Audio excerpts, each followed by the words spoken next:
Peace and welcome to the culture right here on the Black Star Network. I'm your host, Faraji Muhammad. Thank you so much for tuning in. Folks, we got a lot of great conversations today. First and foremost, let's talk about a new New York Times Siena poll that shows that Republicans still have a small edge on winning Congress in this midterm elections. We'll talk about the latest data. Also, let's talk about the update of Brittney Griner. Folks, I'm staying on top of this story and I'm concerned. I am concerned. We'll have that conversation about what Russia had to say so far with the case of the WNBA star. Later on, we talk about Kanye West. He's at it again. Here's the question I'm posing, folks. Should there be some limits on this free speech? Should we figure out something? Because this guy is saying some things.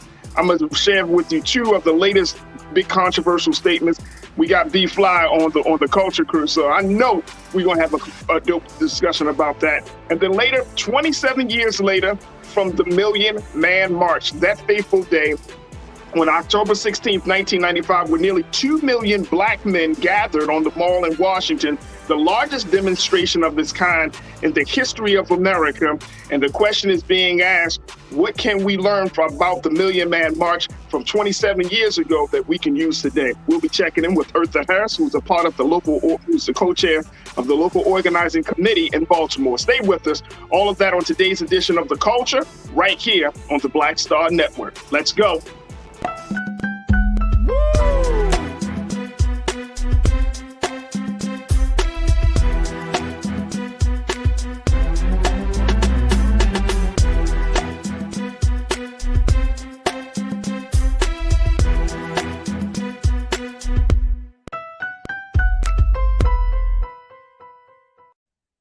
All right, folks, welcome to the culture here on the Black Star Network. I'm your host, Faraji Muhammad. Thank you so much for tuning in this afternoon and joining us for the conversations that we got planned for you.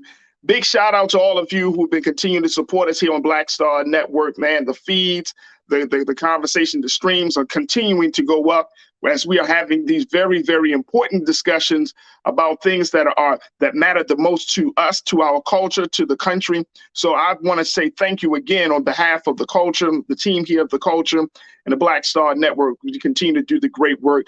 That's why we ask you to continue to support us. Make sure y'all check us out on our website at blackstarnetwork.com, and you can download the app for free. You can continue to support us financially. Share the content, folks. Make sure you continue to share the content as we have a conversation about everything that's going on around the world and here at home. So again, make sure you support us at blackstarnetwork.com. Folks, I am super, super excited about the show today because we got a lot of big conversations planned for you. So I want to jump right in. First and foremost, we're joined by my culture crew member joining us on Mondays. I'm so happy she's able to spend a little time with us this afternoon. We can check in with hip hop artist. She is an entrepreneur. She's the co-founder of Blackwater Production House, and she's doing so much more. She's also a filmmaker. So happy to have her back on the air with us today. Miss B Fly is joining us. B, what's good? How are you, sis? I am good, Faraji. How are you? I'm good. I'm just happy you're here with me. I'm just happy because Monday, I'll be missing you, yo. I'll be missing you. I think I've missed about a month of Mondays, and I've been all over the place, so. Hey, look, we're going to talk about it because it's all good. I'm just happy you're here to spend some time with us today. So I'm really grateful. But let's talk about what's going on with the Republicans as a new New York Times Siena poll has shown that Republicans still gain an edge as many voters are worried about the economy. Now, I'm asking a question, folks. Are you surprised about this? Or are you concerned about this as we talk about it? Let me just break down some of the numbers that came from this poll. B, I want to get your take, and then we go to our online culture crew to share with us their thoughts. All right, here's what was reported by the New York Times based on their poll. Democrats in next month's midterm elections has found this situation, folks. The poll shows that 49% of likely voters said they plan to vote for a Republican to represent them in Congress on November 8th. Compared with 45% who plan to vote for a Democrat. The results represents an improvement for Republicans since September, when Democrats held a 1-point edge among likely voters in the last time's Siena poll. The October poll's unrounded margin is closer to 3 points, not the 4 points that the rounded figures imply. With inflation unrelenting and the stock market steadily on the decline, the share of likely voters who said economic concerns were the most important issues facing America has leaped since July to 44% from 36%, far higher than any other issue. And voters most concerned with the economy favored Republicans overwhelmingly by more than a 2-to-1 margin. I'm gonna stop right there and let's break that down a little bit. So we're looking at this being 49% of likely voters said they plan to vote for Republican, 45%, but you got a roughly 3% differential there. What needs to be done? First, what does this say to us that in spite of all the stuff we've been talking about with Republicans and whatnot, people still might be voting Republicans in this midterm? Is that surprising or concerning for you? Not at all. I mean, at the end of the day, you're not going to throw the whole party away because of a person. And you're not going to throw the whole party away because of ideas around white men. Because like we cannot afford to be just generalized Black Dems and generalized just this monolith thinking. Like if you are Black, you're supposed to vote Democratic. Like we have to abolish that level of thinking. Like that's how our enemy wants us to think. We need to be able to go into all parties. We need to understand the benefit from them all, so it's like when we're in a position of having a more socialist economy, we go Dem. But when we are in the position of needing to get more money in our pockets, more money for our businesses, we go Republican. And those are just the facts, and so it's like the Dems are really good for socializing and bridging government with the person and giving you programs. But at the end of the day, we all know that these programs keep you basic. All right. So if whenever you are ready to actually get money, you end up being a Republican. You end up going to your cost of goods model, because at the end of the day, it's for profit. For profit is the only way. The nonprofit structure is only set up as a tax shelter for the wealthy. It is not set up for reals to keep you growing as a family. Like that's not what it is. So I'm happy that people are jumping off of the Democratic bandwagon and going into how they actually are going to be able to control their real wealth in their pockets. That's what it is. But let me ask you this though. Can we really say that even though I know the Republicans have often campaigned on being fiscally responsible, it's always mind-blowing because, when you look at certain Republicans, they can't even acknowledge that money is a motivating factor for a lot of their policy. They can't even acknowledge that they're one of the, they're lobbying that to the Republican Party is super high, right? Like money is the driver for this. And it's always mindful, and it's always interesting that a lot of these Republicans, maybe I'm just thinking of Donald Trump. They are not the most, they don't manage money well. They go bankrupt. And I guess that's probably across both aisles, right? Both sides of the aisle. But it's just something that's inherently like, we think, if you're fiscally responsible, you're Republican. And then if you care about people, you think Democrat. And it's like, yeah, but you gotta read in between the lines, And okay. So it's like, talking about money in America is kind of declassé. And so we talk about it every day. We talk about somebody's money every day, B. Black people get money. Get money. You feel like we go there. But when we're talking about, when we're talking about the wealthy, all right, when we're talking about class, it's declassé, all right, to discuss, the realities of your finances in public, all right? So a word like fiscally responsible, all right, means that at the end of your fiscal, you are Black. You have money left over. You have profit. All right. Now, when we're dealing with bankruptcy, Bankruptcy is a trick to capitalism on how you actually are able to keep some of that cash even though you owe. And so it's like, once Mm. again, we're dealing with the savvy dealings of the wealthy, and at the end of the day, people want to be savvy and wealthy. And so we cannot just stick to That's being it. poor Democrats. At the end of the That's day, the it. Democrats want us poor. The Democrats want us on welfare. The Democrats want us to literally be sucking the tip of the government. And that is not what we're able to do if we actually want to get money. I want money. Hey, look, I think you hit the nail on the head with that statement, B. We want to be savvy. See, the thing that we love about Republicans is the fact that they're savvy because they know how to work the loopholes. Right. And guess what? Black folks who aspire to capitalistic dreams, Black folks who are who want to be in that economic space, they want to know, how can I work the system? How can I use the loopholes for my advantage, right? So therefore, I'm a vote Republican. Too. The Negro wants to be savvy too. Of course. And see, I'm saying, and I mean, you and I both know it don't work that way.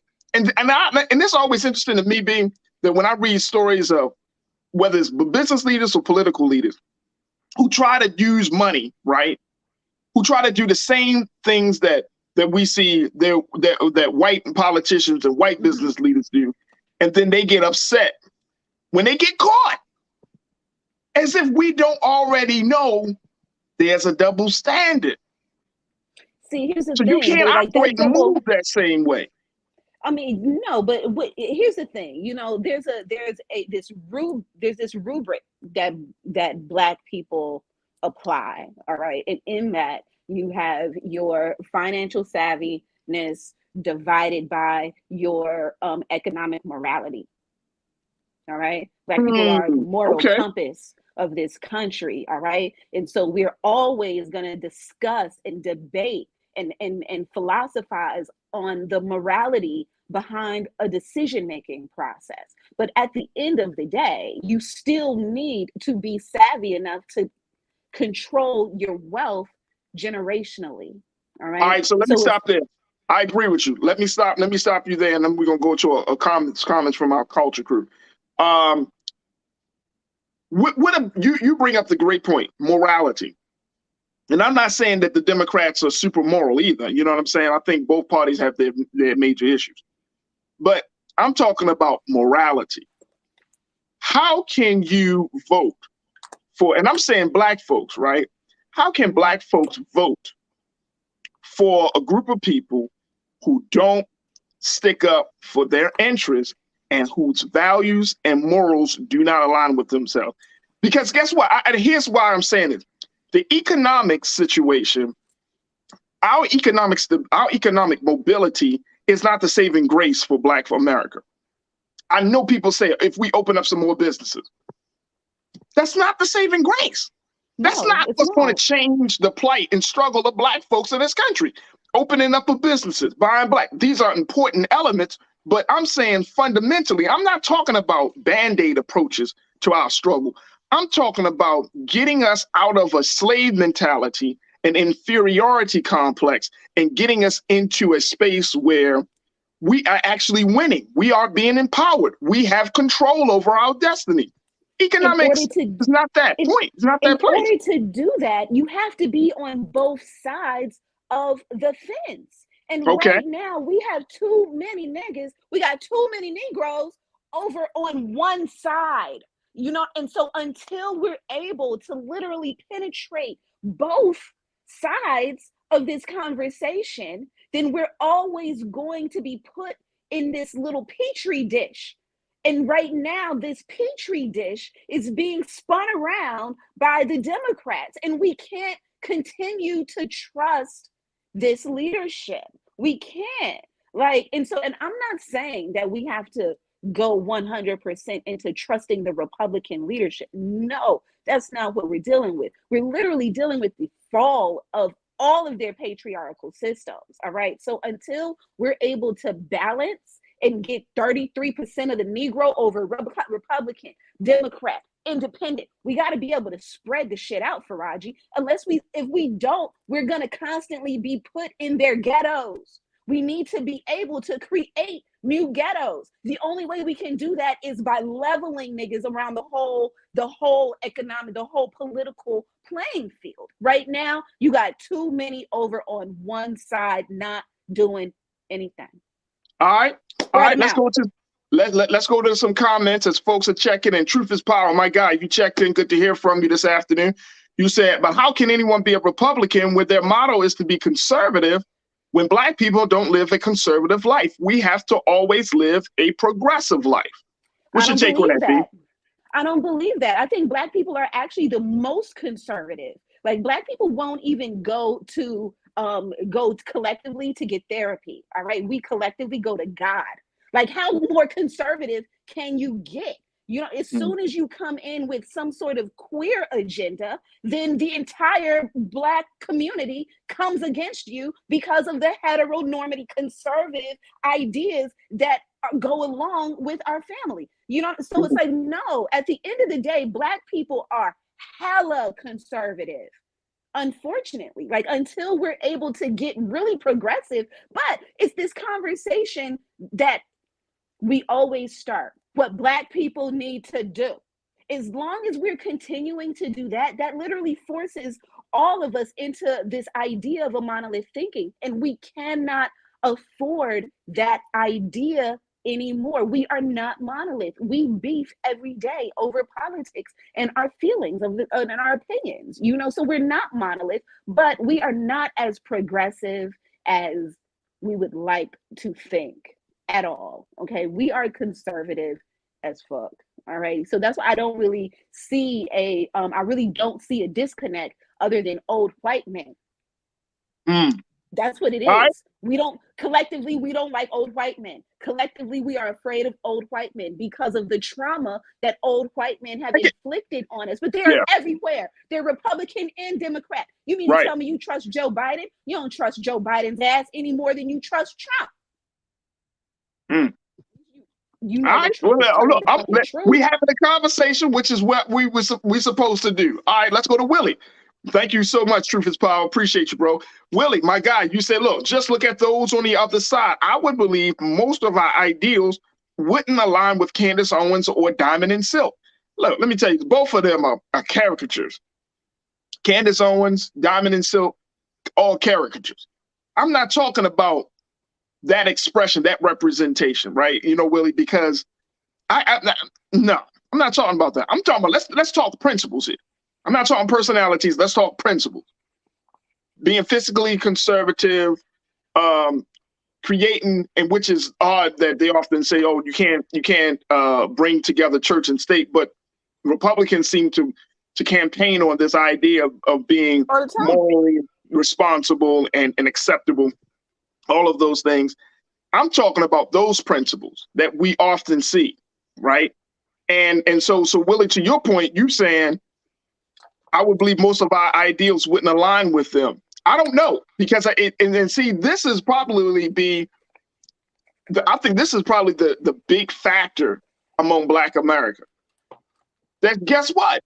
Some of us do think that, like you said, the house, the family should be in a traditional structure. Some of us do think that government shouldn't be as big and involved in every element of our lives.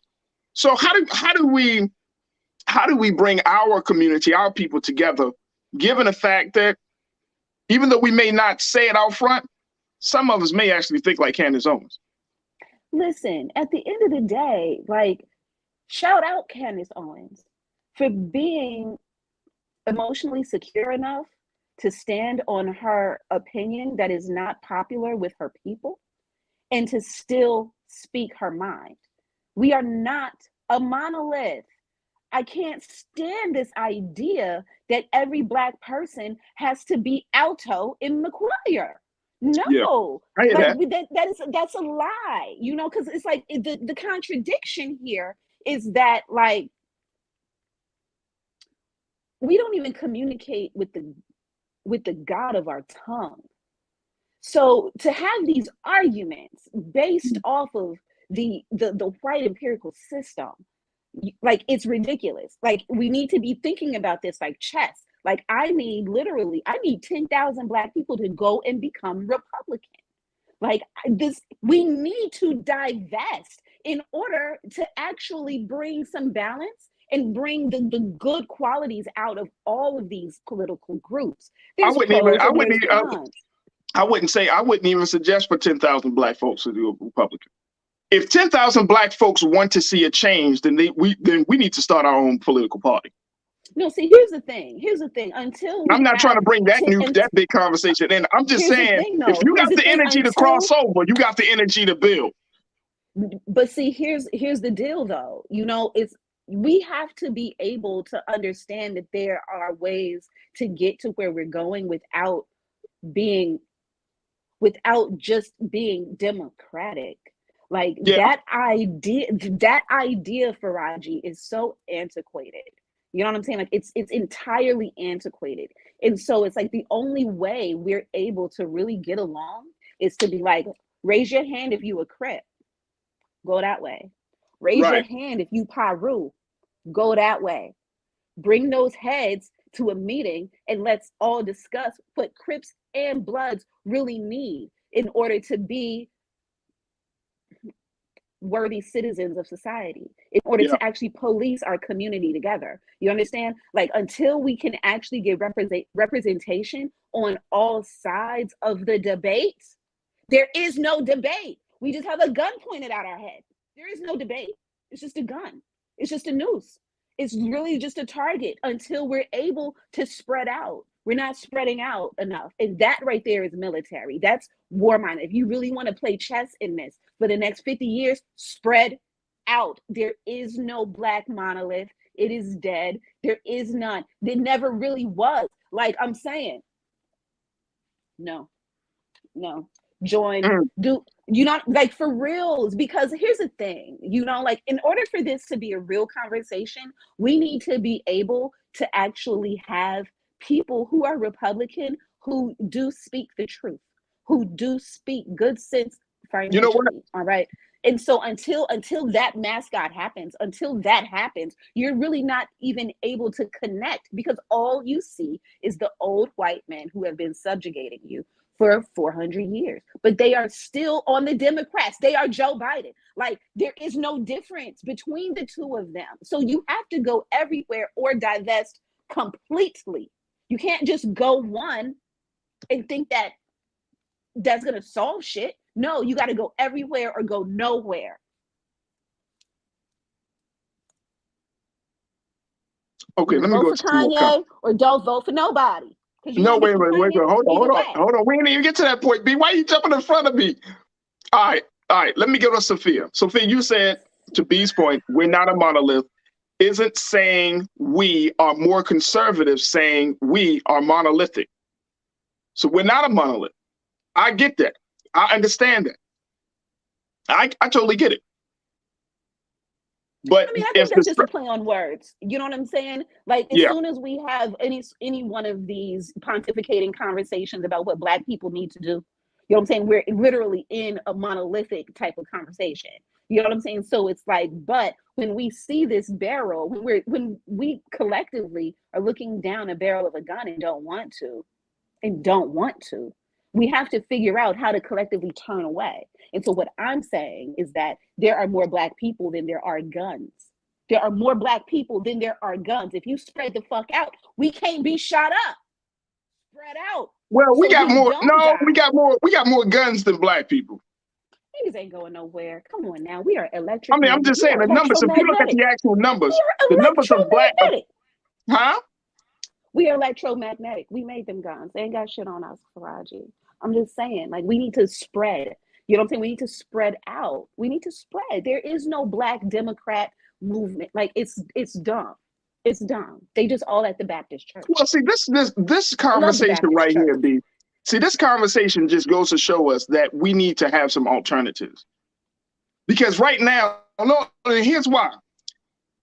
Because this puts Black people, the oppressed and marginalized group in this country, in a space of psychotic, in a psychological break, right?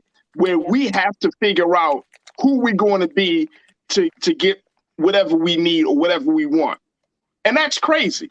You shouldn't have to parse your brain up in 5 and 6 different ways because you're trying to pretty much figure, oh, okay, who's going to speak to my interest here? Oh, okay, let me just speak to my interest there. You shouldn't have to do that. Yeah, and so, you know, and the irony is that all of these interests are convincing us to fix problems that we didn't create. And we still haven't been repaired for the entire country that is built. You know what I'm saying? And so it's like, so yes, there are some alternatives needed, but until we can even get to the place to divest from thinking that we're supposed to be one, until we can get from that idea and go into the spaces that are already created, there is no creation of a new. There is no creation of a new until you can exhaust. We don't need every single black, and I'm saying, and I want you to hear me out on this. At this particular moment, we don't need every single black person to be on board in order to make the substantial change that we yearn for. We don't need every single. We just need what they call a critical mass. A critical mass, right? And if you get even a couple, and I've said this before, folks, a couple of like 1 million people or 2 million people can shift a whole election. This is true, Stacey Abrams. You know what I'm saying? 1 million people can shift a whole election. You don't need every black man, woman, and child. You just need a critical mass of folks that are saying enough is enough, that are organized to see this. And I'm saying, going into this November 8th election, who is going to be a part of that critical mass going to the polls? Because and here's the other thing, if Republicans gain the leadership, if they win the House and the Senate, the policies, and again, this is why I go back to, we always looking at economics as if that's the saving grace of black folks. That's not the saving grace, because the policies that's going to be coming out from these Republicans, it's not going to be about economics. It's going to be about your culture, your identity, your rights. It's going to be about fundamental situations of how to be a human being outside of you owning a business. That's the part that we need to really look at. These are fundamental choice issues, moral issues, value issues. That's what's on the ballot. And we could talk about inflation, yes. But let's look at the root of inflation. If we're talking about how the market is, how money is used, things are going up. So let's look at the value system. You mean to tell me in an inflation in corporate America that we all know that is happening, corporate America can't adjust their prices? Even though they're eating hand over fist, they getting money here. They making millions and billions of dollars off of per quarter since we've been in this inflation. You mean to tell me Kraft can't lower their prices on their food, or that Exxon can't do something about the oil? No, because their value, their priority is not rooted in helping people to get through these economic times. Their value is to make money. Yeah, but see, here's the thing, though. You have the right to divest. You don't have to purchase a thing from Kraft. You gotta purchase food and gas. You don't have to purchase a thing from Kraft. You don't. You don't. Not from Kraft. You got alternatives. You don't. That's what I'm saying. You do. But you know what? What about gas? You're not going to drive. And look, I get it. There are a lot of different gas stations here in LA. I go to the ones that's the cheapest. That's what you do. And let me tell you when this started happening. Do you remember when we boycotted Texaco? Do you remember when we boycotted Texaco? Yeah. I remember that. Yep. It was like 10 or something. That went for so long. But I remember my parents driving past Texaco's to get to other spaces. You know what I'm saying? I get what you're saying. You have to be able to do that. And if you don't do that, if we don't do that, if we're so complacent, if one is so complacent to where you'll actually complain about the company and then go to the store and give it money, your pineal gland is gone. You're calcified. You're just a talking head. Like, you have to be able to have some sort of self conviction in order to be your own leader. But instead, social media just has all of us just talking, but no accountability to the actual walk. You know what I'm saying? So it's like, if you really have a problem with these corporations, then divest from the corporations. You don't need Kraft macaroni and cheese. You can get a noodle. You can get your cheese. You can even become vegan because you know that the cheese ain't really helping you in your colon, black man. You know that. I know it tastes good. I know it gives us all the juicy memories from our childhood. You know what I'm saying? It does an emotional thing and it makes you feel all warm like a hug on the inside. But it really ain't good for you. So so it's like, we have to be able to divest from what is killing us instead of just crying on the chopping block. That's all we doing. We just crying on the guillotine. But you can move your head. Hey, look. We're going to have to take a pause. But let me just tell you, this thing is we're going to continue to talk about it as we go to November. But look, that's why when we talk about what's really important in this election, that's a lot that's important. This is a lot. This is, and which is why, and I think, Janae, you said it, that's why we need to have shows like this, because why? We do need to hear from all different angles, but more importantly, you got to be clear about where you stand. And I think, to your point, B, you said that we're thinking a certain way because we're conditioned to think a certain way, right? You know, from friends, social media, traditional media, all of these things that are coming at it. We got to be clear. And here's the thing, like, we got to get through all of the fog, get past the emotion and rise into a higher thinking and say, okay, let's look at this situation. And what you're talking about with the gas piece, the reason that your parents were able to pass Texaco, because there were some alternatives. We're at a point we don't have any alternative. So we got to justify going back and forth. No.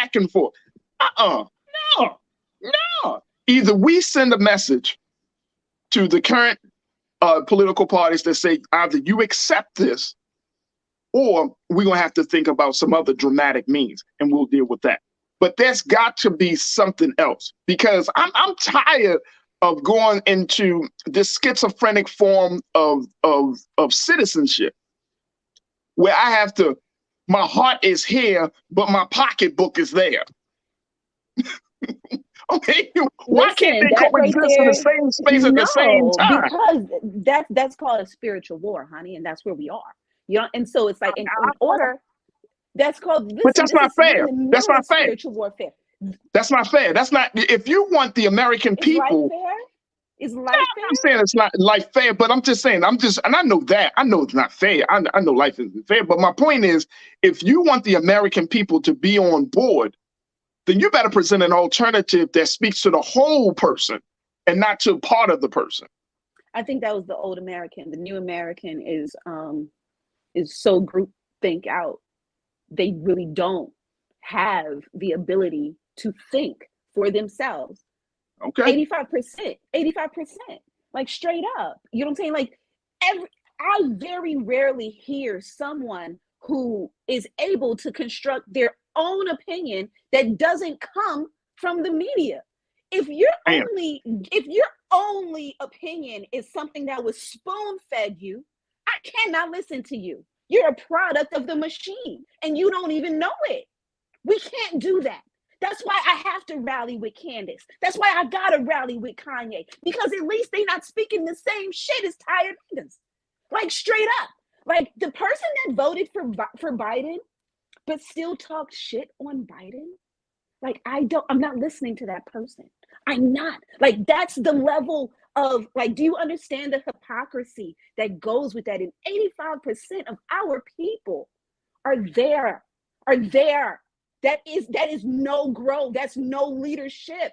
No. You know what I'm saying? If you can't stand on your unpopular truth and carry the one out of through your life with all of your decisions, if you're going to end up pandering to the majority because it's easier for you, then that's not leadership. That's literally sheep shit. There's a difference. You know what I'm saying? And so it's like, if we want to be leaders, then you got to be the leader. And being a leader is difficult. Being a leader is alone. Being a leader is being able to galvanize your troops for real, and come this way into new zones. But if we're only putting our people into the same cotton picking situation that we've been in for hundreds of years, that's not leadership. That's carrying on the status quo. And I'm done. I don't do that. I don't participate in that. And I'm not ever going to suggest other Black people participate in that unless they the sheep. Sheep do what sheep do. Shepherds do what shepherds do. All right. That's just all it is. We got to take a quick pause. We're going to switch gears. We're going to talk about Brittney Griner. So, folks, stay with us. We're going to give you the latest updates around Brittney Griner, get your take on it, get B's take on it, and a whole lot more. You're tuned into The Culture here on the Black Star Network.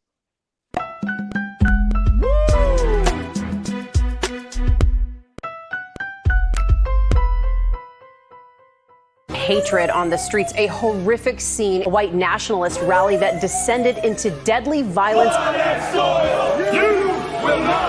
White people are losing their damn minds. As an angry pro-Trump mob storms the U.S. Capitol, we've seen shootings.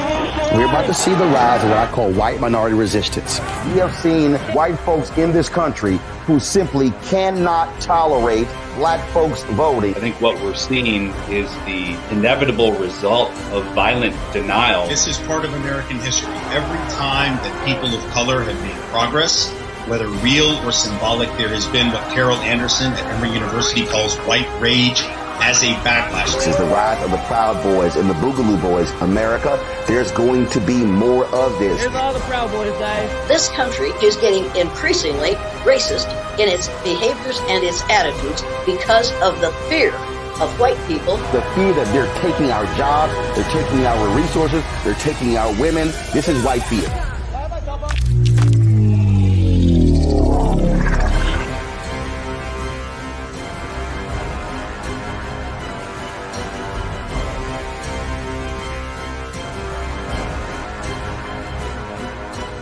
When you talk about blackness and what happens in Black culture, we're about covering these things that matter to us, speaking to our issues and concerns. This is a genuine people-powered movement. There's a lot of stuff that we're not getting. You get it, and you spread the word. We wish to plead our own cause. Too long have others spoken for us. We cannot tell our own story if we can't pay for it. This is about covering us. Invest in Black-owned media. Your dollars matter.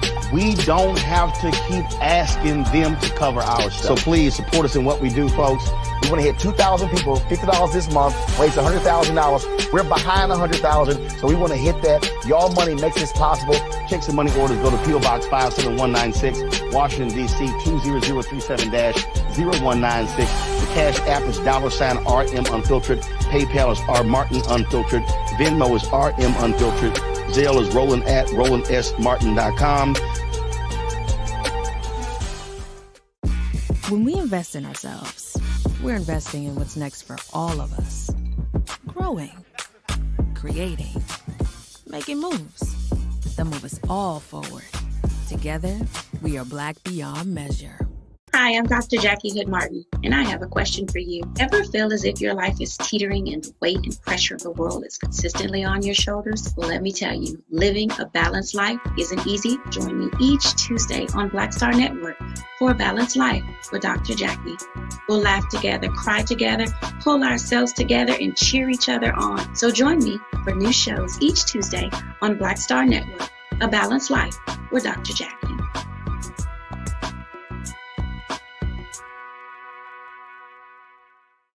When we invest in ourselves, we all shine. Together, we are Black beyond measure.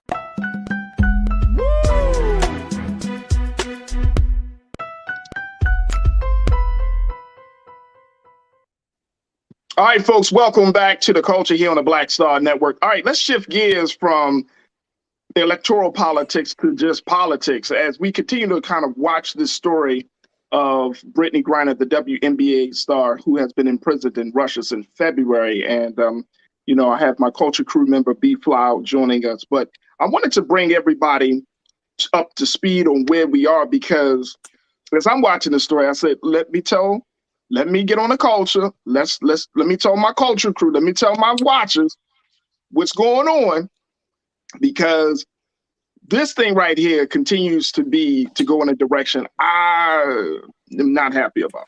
But here it is. I'm asking the question, will Brittney be forgotten? Will Brittney be forgotten? Here's the latest that comes out of Russia. And it was reported this by The Guardian that on Sunday, take a look, folks. On Sunday, Yuri Yushakov, an aide to Putin, said Biden was most concerned about good publicity as the U.S. midterm elections approach. He said in an interview with Rosia One, he said, in this tense situation, I think that he is thinking first and foremost about the upcoming midterm elections. So he keeps emphasizing the need to bring back home the basketball player who was detained for drug smuggling. However, it's not the main issue that we are concerned about. Ouch. Okay, let's look at that. Now, let me look at what the president said. That was from Russia. The president said last week that he would talk to Putin at the upcoming G20 summit if it concerns Griner. He said, look, I have no intention of meeting with him, but for example, if he came to me at the G20 and said, I want to talk about the release of Griner, I would meet with him.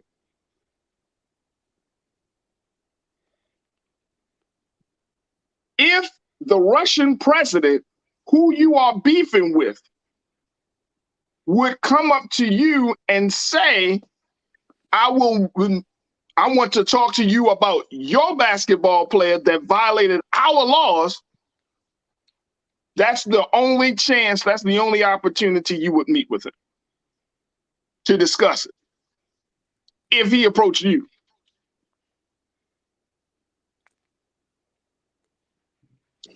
Dean, let's bring B back into the discussion.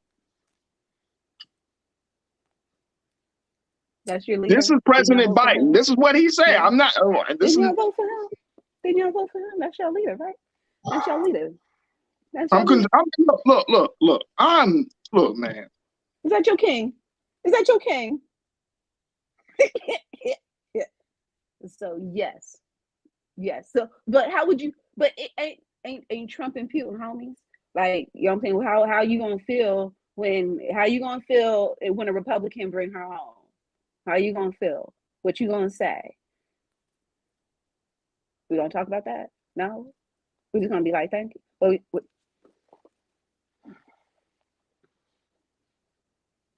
I don't even know what to say. What is this? I don't know what to say. So here's what I need. I need Brittney to write hella books. You know what I'm saying? I need her wife to make sure that agent is doing her job and making sure that this book sells everywhere. You know, like the way to not be forgotten is to literally go in and be your own pen and say your own I statement. You know, these letters between her and her wife need to get published. So their estate, their publishing house can make money. You know what I'm saying? Like at the end of the day, you know what I'm saying? Like there's legal bills are real. In order for her to not be forgotten, she has to continue to make money. You know, and so it's like the only way for that at this point, you know what I'm saying, is to publish these letters. You know what I'm saying? Like those have to fly and we have to pay for them. You know, and that's what that is. So if you want to talk about what Black people need to do, Black people need to be writing her and making sure that these letters get published. You know what I'm saying? Like that we have that in our literal control, you know? And so it's like at the end of the day, we do crimes and we do time. It is effed up when you end up doing a crime in another country. There has never been a situation, you know what I'm saying, of someone committing a crime in another country and just walking away. You know, like that's what it is. And so, but Biden don't care. Putin don't care. She's literally she's a bargaining chip that no one is playing yet because it doesn't serve them yet. and Dennis Rodman was stopped from going. You know, so and Dennis Rodman got a relationship with the man. His own government, his own king, prevented him from being able to go. And I mean, I wouldn't send a different. I mean, because it's Dennis Rodman. He's not. He has a history. He has a history. So does Steven Seagal. Steven Seagal got a history too. But I'm saying, is Steven Seagal offering to go? No, he didn't even offer to go. But Dennis is. And so for his own government to be like, he really don't know him like that. He say he met with him, on a few occasions. But I mean, this, like, you don't. Dennis Rodman. So what you want? So tear down the person that's trying. While no, it's not that. It's just look. I want qualified people. No, it's not about that's my king. It's just that I want qualified people at the table. The sister. I mean, it's a sensitive situation. We're at odds with Russia. I mean, whether people want to admit it or not, this war is becoming, as much as it's about Ukraine, it's about America as well, right? So we understand it. So since we're at odds with Russia, it's like you want to have qualified people. You want people to understand the severity of it. And you don't want to have somebody at the table. And again, this is no shade on Dennis, but you can't become a diplomat in a day. What do you want as a diplomat? You negotiate.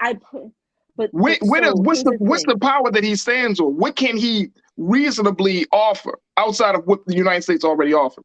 Listen, wasn't his best friend a Kim Jong-un or something in the 90s? I don't know.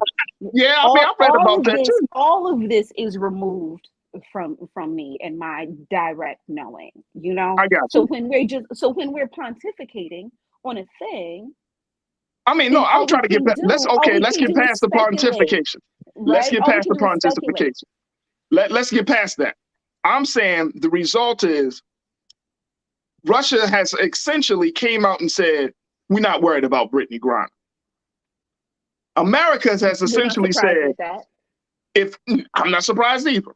That's why I'm updating folks on where it is.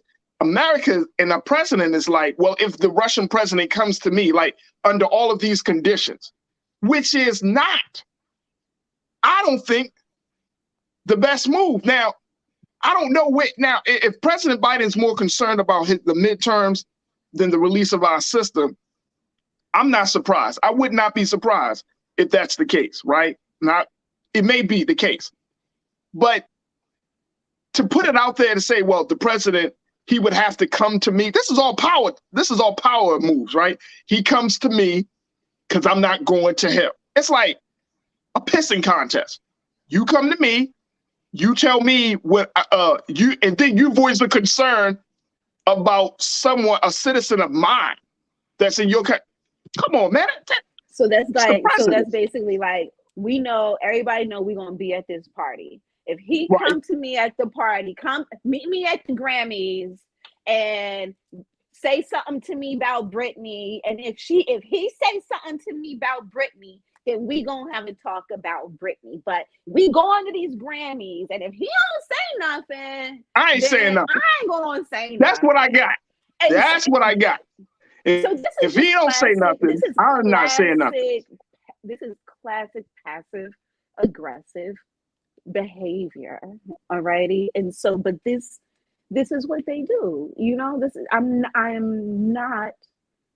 not surprised. Like, we have millions of Black people in prison throughout the world who haven't even committed the crimes. So once again, like here is where we are. We cannot just be on one side of the aisle anymore. For several thousand life-sustaining reasons. We can't just be in America. We got to be everywhere. We can't just be Democrat. We got to be Republican. And then we got to be in the parliament. Like, you know what I'm saying? Like, we have to spread. If we don't spread and infect the world, then this is where we are. The entire world, all right, is afraid of our genetics. Understand the weight, all right, of being the dominant gene on this planet. Understand, all right, what it's done to our recessive counterpart. Like, you want to talk about emotional insecurity. No one is as emotionally insecure as white people, white America, because at the core of the situation, it's always been known that one drop of Black eradicates their entire race, like at the core. So our minds have had to be infected in order to keep them alive, all right? We are such loving people. We do not wish death upon a group of people, even though this group has continually murdered us in their name. We're never going to match their level of evil with our level of evil. We'll do that into our own shit. We'll implode ourselves, you know? But the beauty of roaches is that they don't go nowhere, okay? And that right there is literally like the melanin compound of Black people. We're not going nowhere, but we need to spread intentionally. Like, we need to spread across this political landscape, across this globe, in order to actually thrive as a people everywhere. That's what has to happen. Let me, and I'm hearing you, and I feel like things are just all over the place. You know what I'm saying? Like, it's all over the place. It's not about bringing a sister home. It's not about, I mean, it's just, I'm just so disappointed. You know what I'm saying? I'm so disappointed. And I'm disappointed because in one sense, you like, hey, I'm gonna meet with the family, I'm gonna do all of these things, and I'm going to make an effort. Then in the second, then you got this statement. Well, if the president comes to me and he explicitly wants to talk to me about Brittney, then I'm going to be open. The whole country, and I'm not expecting all of America. All of America is not rooting for Brittney Griner to come home. But folks in the Black community, folks in the entertainment and the sports world, right? Some of your biggest names and stars. Some folks in politics, Hillary Clinton and others. And that's your response. That's your response. I mean, but as you said, Faraji, things are difficult because Russia's in a war. And so there you go. You know, it just sucks, you know, because it's a you know, she becomes the mascot, you know, for no one cares about Black people, you know? And so it's like, and that's, and it's, and let me just say this though, too, B, I don't think the GOP will bring her home either. Listen, it's you know, this conversation is so far over my head, because at the end of the day, once you go in, have you ever been to jail before? Have you ever been in prison, Faraji? You become ward of the state. You get, there's more money for your body, okay, when you are a ward of the state than there is when you're out free in the world. All right. The economics of imprisoning people is Fortune 1. Understand, it's not a Fortune 50 corporation. It's the top. It's the top. Yeah. All right. Slavery is real, and the prison system is where legalized slavery is. All righty. And so it's like, once you, and now and then and now to factor in cannabis, which is a whole joke to be imprisoned for, all right? Cannabis. Like, this is so much deeper than just a talk about getting one Black woman out. You understand? You know? And so until there is more of a financial benefit for them, for America, for everyone, she's going to stay put. And that's just what it is. Like, this is the patriarchy. This is the patriarchy. And so it's like, we all know if this was LeBron, we'd be dealing with a different situation because of his proximity to the patriarchy. I mean, but here's the thing, so like that's what we're dealing with. This is the intersection. it could. You know what I'm saying? Look, it's a race lot of things. and sex. It's sex and gender issues. You got the patriarchy issues. You got international law issues, and you got the big fact that America is having some real problems with Russia right now, and is backing Russia's enemy, i.e., Ukraine, with billions of dollars, and trying to cut Russia off at the knees. And then we want to go back. I said this from the very beginning, folks, of this dilemma, that this may not go the way we want it to go because of the war. And guess what? Look what's happening. It's because of the war. Y'all can't say it's anything else. It's because of the war. And the Biden administration, President Biden, didn't think about Brittney when he came out a couple of days after the bombing of Ukraine and Russia invaded Ukraine, and didn't think about Brittney Griner. He was thinking about Ukraine. And as a result of that, we're in this place. So I don't know what's going to happen. I don't have any confidence in the Biden administration right now, the Biden White House right now, around this issue. I don't, because I don't know what's going to happen. I don't know how this is going to pan out. The only thing that we can do, and let me just let y'all know, folks, I actually reached out to her wife, didn't get a response yet.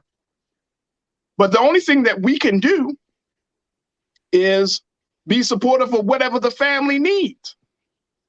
If the family says something, and again, if the Griner family wants to use this platform, they don't even have to come on my show. They can go on Brother Roland's show. They can go on anybody. I don't care. Put something out there for Black America to hold on to. What is the hope that you want us to hold on to regarding Brittney? What do we do? Because we're seeing politics at the highest level being a large pissing contest, and then at the end of the day, our sister is languishing in a prison in Russia.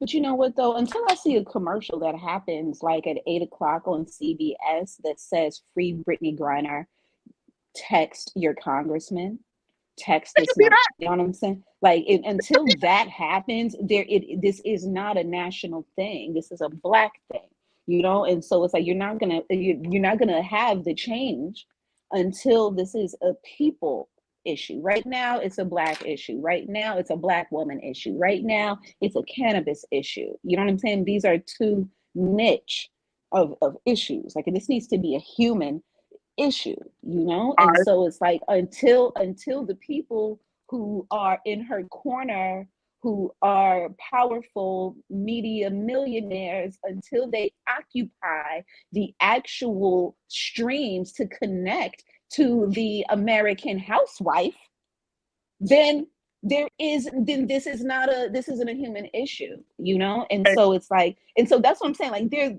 so many people apply lip service who are in that corner, you know? And so it's like, there's a way to actually affect change, especially when financially you are of the 1%, you know? And so it's like, if her... No, I just want to make sure we jump in and get some comments, because you're right. Let's get some comments. Eric, Hotep, you checked in. They are back channel communications which occur every day. The will to bring our sister home is non-existent. I'm with you there, Hotep. That's it. The will. The will. You just heard it from the president. And you just heard it. The will. I mean, King, I guess we need like a... Go ahead. What? You know, I'm thinking about Black Lives Matter. I'm thinking about the what's his name? I'm thinking about the billionaire who funded the movement through the OSI grant.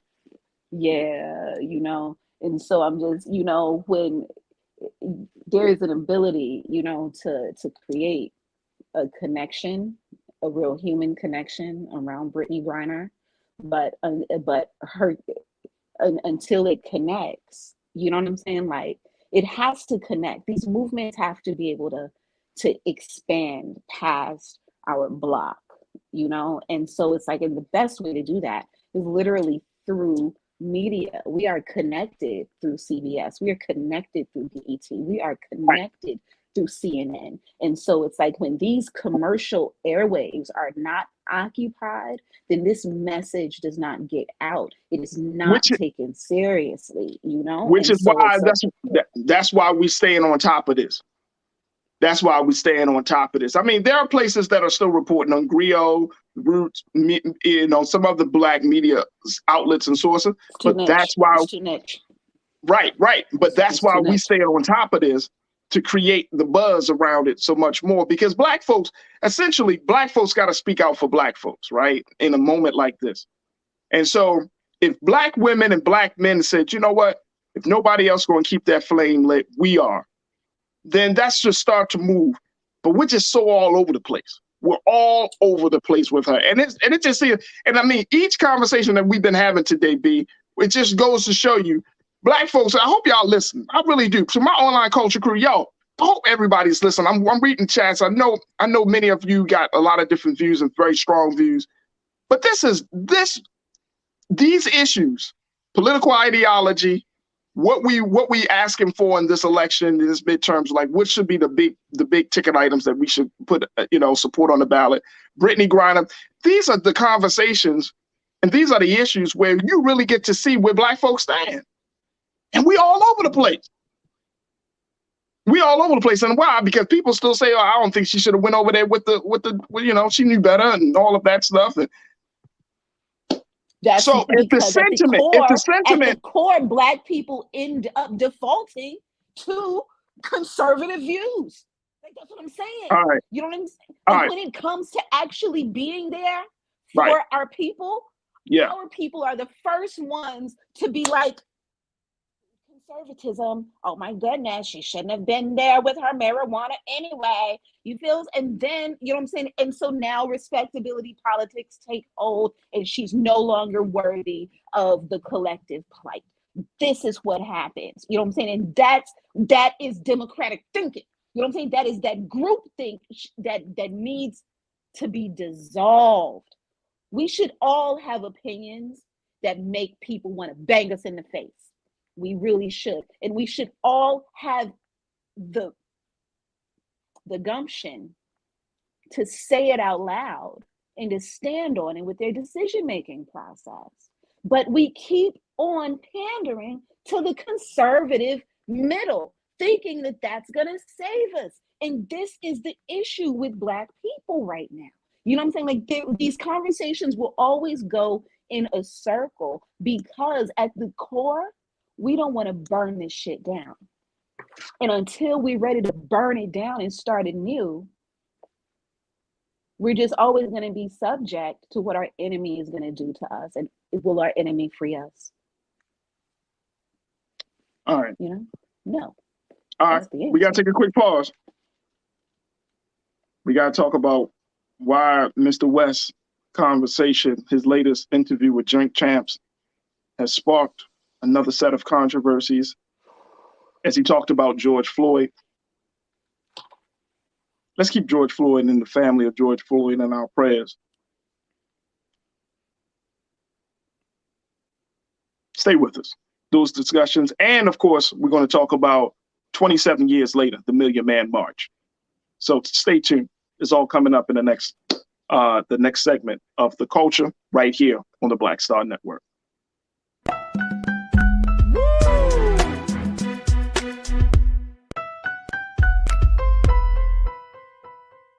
When we invest in ourselves, we all shine. Together, we are Black beyond measure. Don't you think it's time to get wealthy? I'm Deborah Owens, America's Wealth Coach, and my new show on the Black Star Network focuses on the things your financial advisor or bank isn't telling you. So watch Get Wealthy on the Black Star Network.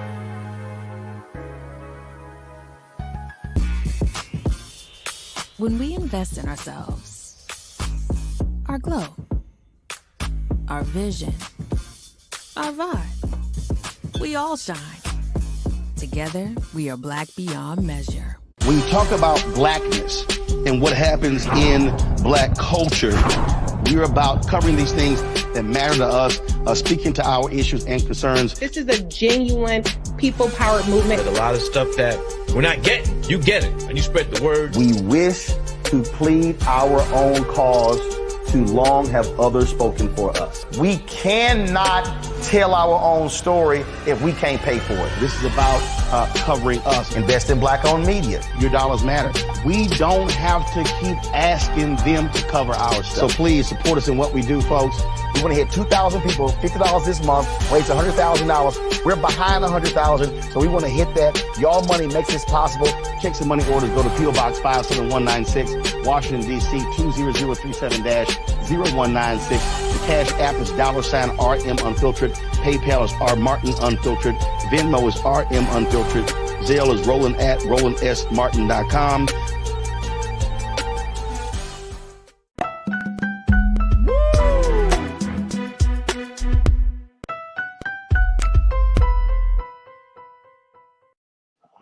All right, folks. Thank you for tuning into this new segment of the culture of the culture here on the Black Star Network. We've been having some very, very, I think, important, heated conversations about a number of issues, especially issues affecting Black America. And I've been talking to Culture Crew member B Fly as we've been having these conversations, and it speaks volumes about where we stand. We are all over the place. We really are. We really are all over the place. And again, as I stated in the previous segment, if nothing else y'all get from these conversations, let's shine a light on the fact that we are not on the same page. And this could be, I think it is, not could be, I think it is the problem. Because somewhere along the line, we're all fighting for a little piece of the crumb. We're all trying to figure out how to gain power. And it's making us look crazy. For real. Let's talk Kanye West. This is what he said. I can't even, I'm not happy with him. I'm not happy with him. And I'm asking this question, folks, how far should free speech go? This is what Kanye, or Ye, said about George Floyd when he was on Drink Champs with Noriega over the weekend, that aired over the weekend. Take a look, folks. He said, quote, "I watched the George Floyd documentary that Candace Owens put out. One of the things that his two roommates said was they want a tall guy like me, and the day that he died, he said a prayer for 8 minutes. They hit him with the fentanyl. If you look, the guy's knee wasn't even on his neck like that."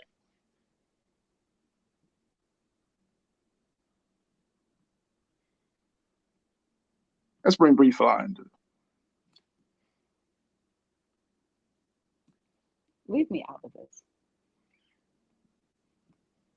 No. This is not about making mockery. You know what I'm saying?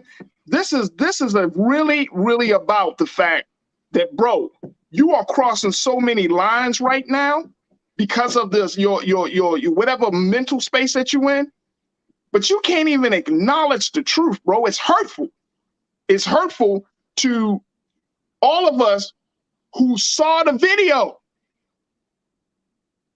and the pain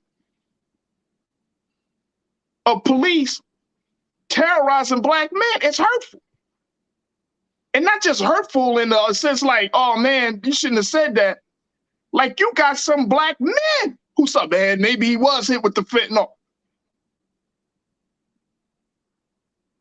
Say that shit when the police is on your neck, bro.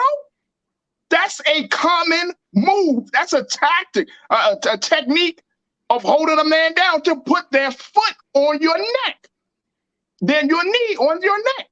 Like,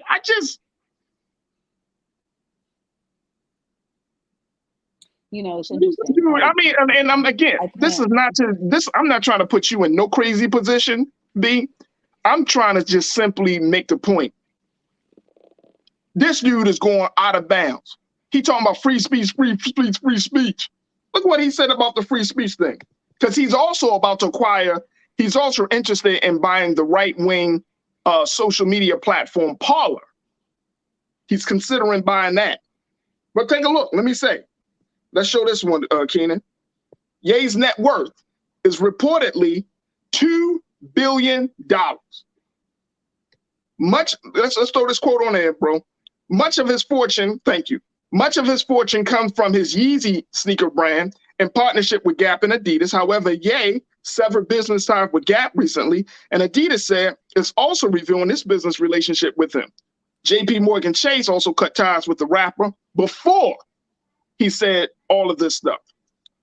Parler is one of several right-wing friendly platforms to emerge during the Trump era as the former president's supporter claimed unfair treatment by Twitter and other apps. We know Ye is off of Twitter, he's off of Instagram. Now he's talking about buying Parler.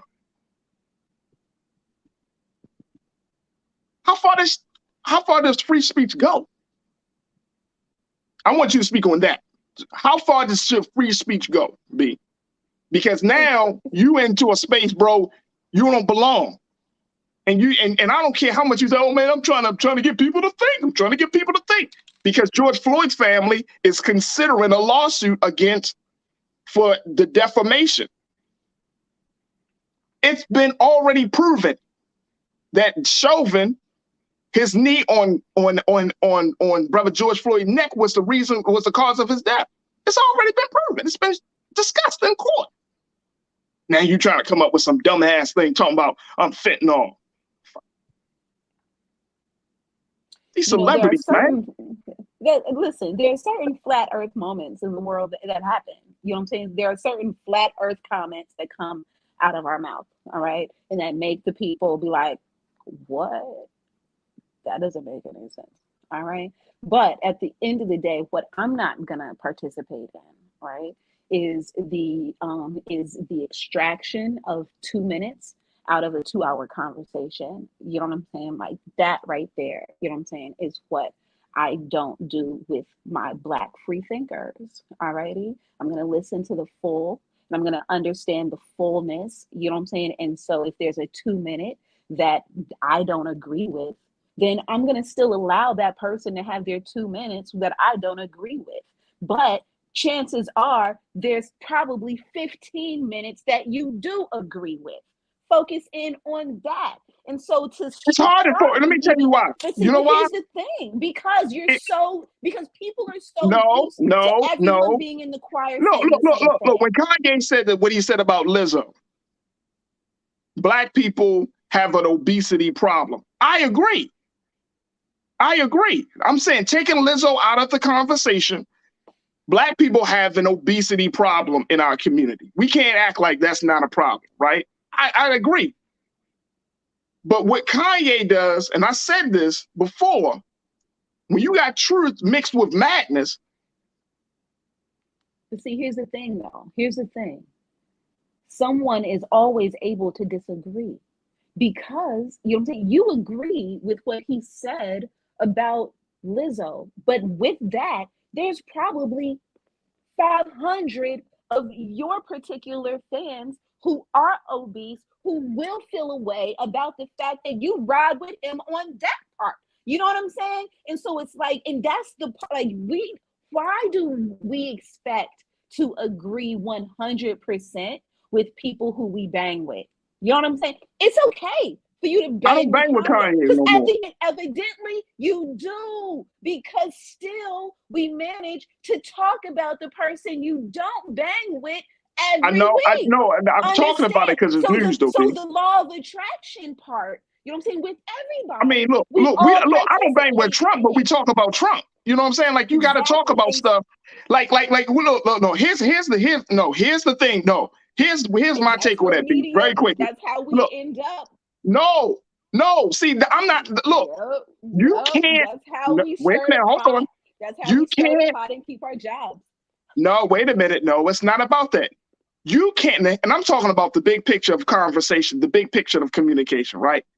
We can't act as if people don't exist. Like, and here's my case in point. When Trump does all the stuff that he do, right? It creates an impact. It gets people talking. It changes minds. It shapes context. If we here, whether it's this platform or some other platform, act as if we could just be like, oh, I don't want to pay attention to them. We're doing ourselves a disservice because it is moments and opportunities like this that we need to talk about, that we need to either uproot or that we need to cultivate to figure out where we stand, right? Because these individuals have influence, they still have a platform, they still have some sense of power. So we can't act like, oh, Kanye no longer exists, because guess what? When you start talking about moments of our struggle, we could have, when Kanye said slavery was a choice, we got to talk about that. Why is that important to talk about? Because somebody who's Black, who don't know their history, is going to think that slavery was a choice. Some young person who don't know their history is going to think slavery was a choice. My point in saying that is that we know the fullness of the context, and most of us agree with the fullness of the context. But when we take the Gemini soundbite away from the context, we start white manning, and that's never safe. You know what I'm saying? Like, it brings us back to this conservative middle, when if we're actually moving the culture forward, you're able to say, all right, boom, this is my agree with and disagree with column when it comes to this person. You know what I'm saying? Because once you want to have a conversation about stripping liberties from a person, that's literally having a conversation of diminishing value. What I'm not going to do is have a conversation that diminishes another Black man, Black woman's value based on my opinion of that person. If I do that, then I am no different from my enemy, white male patriarchal idea. We have to be able to all sit at the table with different opinions about a thing, different methods of communication. If we can't do that and still get to the bottom of what's really important for all of us, then you're just lost in the sauce. You know what I'm saying? And so it's like, the thing about media is that, on one hand, you're told to stay relevant. You're told to speak off the cuff and say what's on your mind, because that's what the people want. It's going to keep them going. But then you want to dismiss and devalue the person for doing that and keeping his name on your mouth. No. Right? I'm trying to dismiss. It's not about dismissing the value of the person. It's about setting the record straight. He's wrong. He's an influential person. He's a flat earther. You know what I'm saying? And so at the end, and that's why I brought up flat earthing. You know what I'm saying? Because once flat earthing came up, right, we were able to see people, right, in our society who, like, we didn't know that you thought the earth was flat. Like, what the fuck? The shit was mind blowing. And it made us feel as if there was a new line that was established. Are you a round earther or a flat earther? Today, the idea sounds bizarre, juvenile, lowbrow, because we're all on the same earth, period. All right. So my opinion about its shape, does it really matter enough to be dismissed? At the end of the day, we know what happened. This man was killed in front of our face. Right. Period. There is no coming back from that. Right. We are not his. We burned this place down as a result. Okay. So it doesn't matter what somebody says in retrospect. What does matter is how deeply we hang on every sentence this man utters. I am a fan, and I don't hang on his every word as deeply as his quote unquote non-fans do. that right there is a That's everybody though. psychological B. situation. That's celebrity culture. That's celebrity culture. And that's why that celebrity stays that celebrity, and that's why that celebrity keeps on No. winning. And at the end of the day, Here's what I'm billions are saying. going to continue to go No. because See.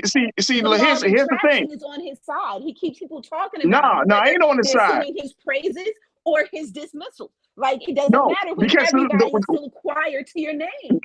Everybody's over here screaming, yay! Yay, No. Ain't nobody screaming. Here's the thing. Here's the thing, sis.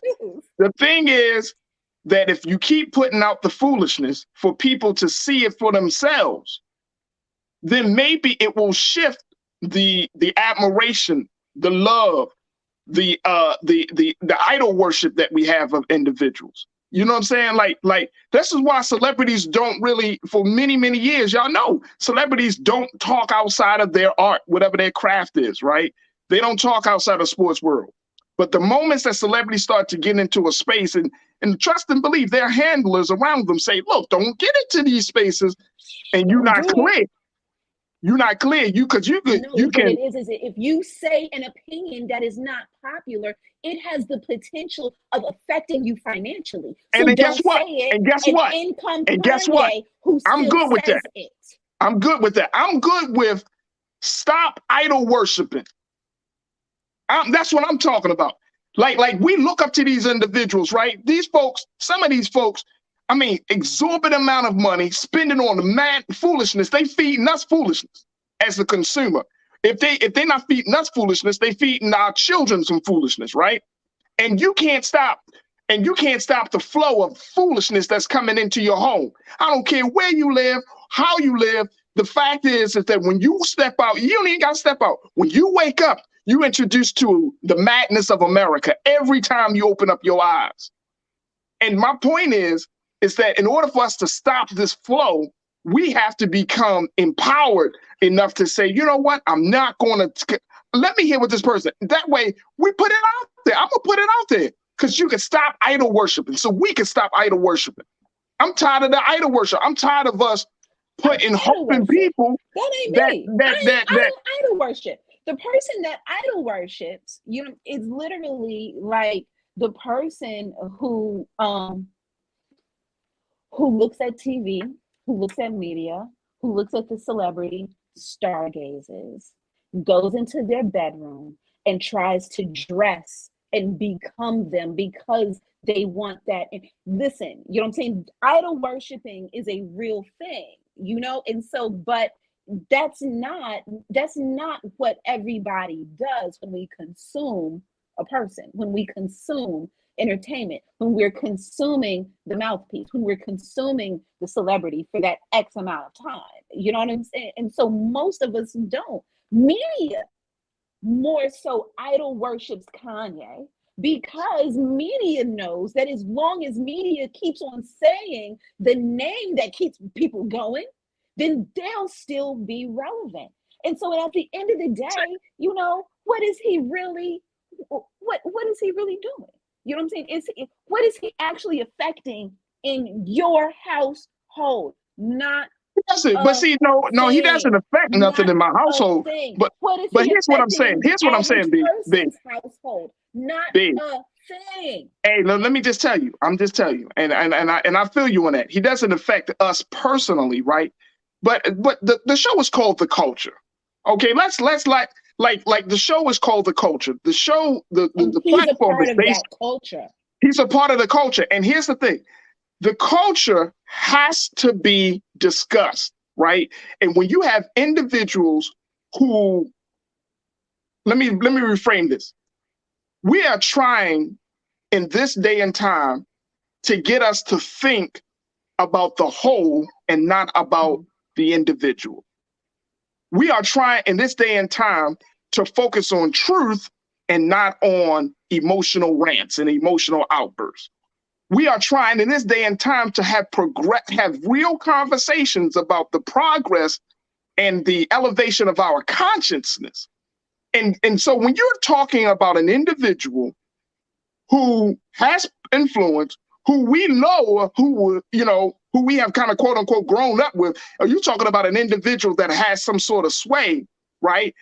If you're talking about a person that has the possibility to disrupt that, he can be a disruptor in the fashion space, but you're also disrupting the what we're trying to build in the culture. We need a different culture.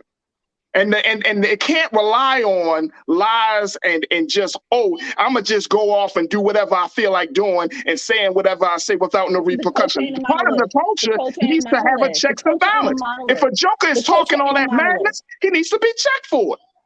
The culture ain't a monolith and has never fully had a Ma'at-based commandment system that they've ever praised and atoned to. Like, understand, you know what I'm saying? Like, the culture is a living, breathing thing that moves like water, gets polluted, and also purifies. This is the culture. This is the reality of it. There is no one person who is above the culture, and there's no one who's below our culture if you actually deposit into it. That's what it is. You know what I'm saying? I will not ever devalue his deposits that he's put into our culture just because they have revved the people up and got them going and got them to think about shit that they haven't necessarily thought about before, having conversations. You know what I'm saying? Like, because of Kanye, we're still talking about George Floyd. Understand? You know what I'm saying? Like, there's a way to shape it. You know what I'm saying? Without wanting to pull him and Candace on. No. We're talking about George Floyd. It is not about.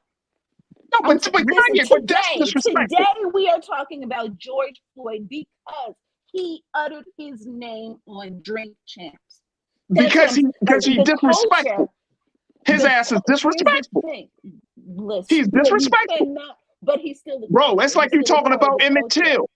It's like you talking about Emmett Till. What you gonna say? Emmett Till ain't get killed because of the lie of Carolyn Bryant? Nah, that wasn't a lie. Emmett Till got killed because he chose to drag his own self out of his home. You can't, bro. Like we're in a. Here's the thing. We're in a time right now where our not only in our culture is our history is under attack each and every day.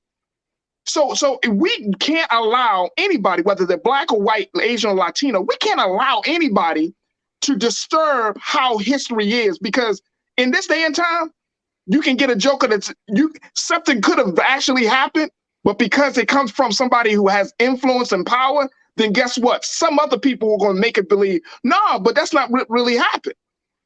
That's the power of Hollywood. That's the power of Hollywood. Somebody can utter something and then this shit it's not real. Here's the thing. We can't generations later, we hear the woman lied. We have facts on the woman lied, right? But even at that point, you still had mothers and fathers who were still towing that conservative middle that said Emmett Till shouldn't have been looking at no one. Emmett Till shouldn't have been you know, and so like generations later, we're able to actually come to a new determination, everyone collectively. This is culture. Culture moves, culture updates, culture gets discussed, but at the end of the day, culture gets deposited into, and it's never our culture. We are real. We are breathing. We are traumatized. Exactly. That's traumatizing. And we're holy still. Like, understand, all of us.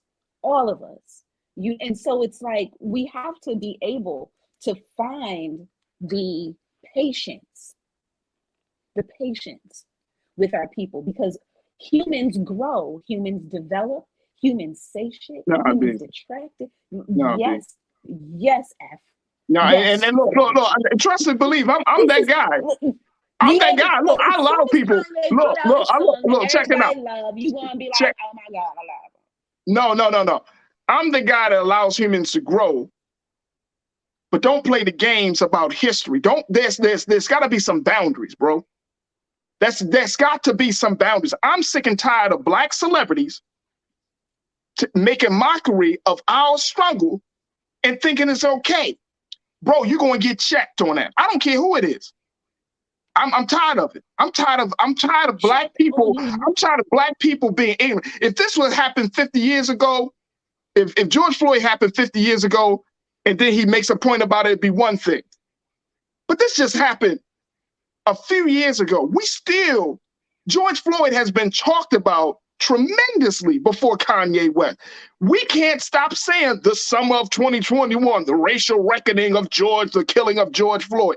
People are talking about George Floyd as a tipping point and a pivotal point of our movement, of our history, of the activism of the next generation. I'm gonna just simply put, don't fuck up history to try to fit your agenda, because that's dangerous. History, one person can't fuck up history though. No.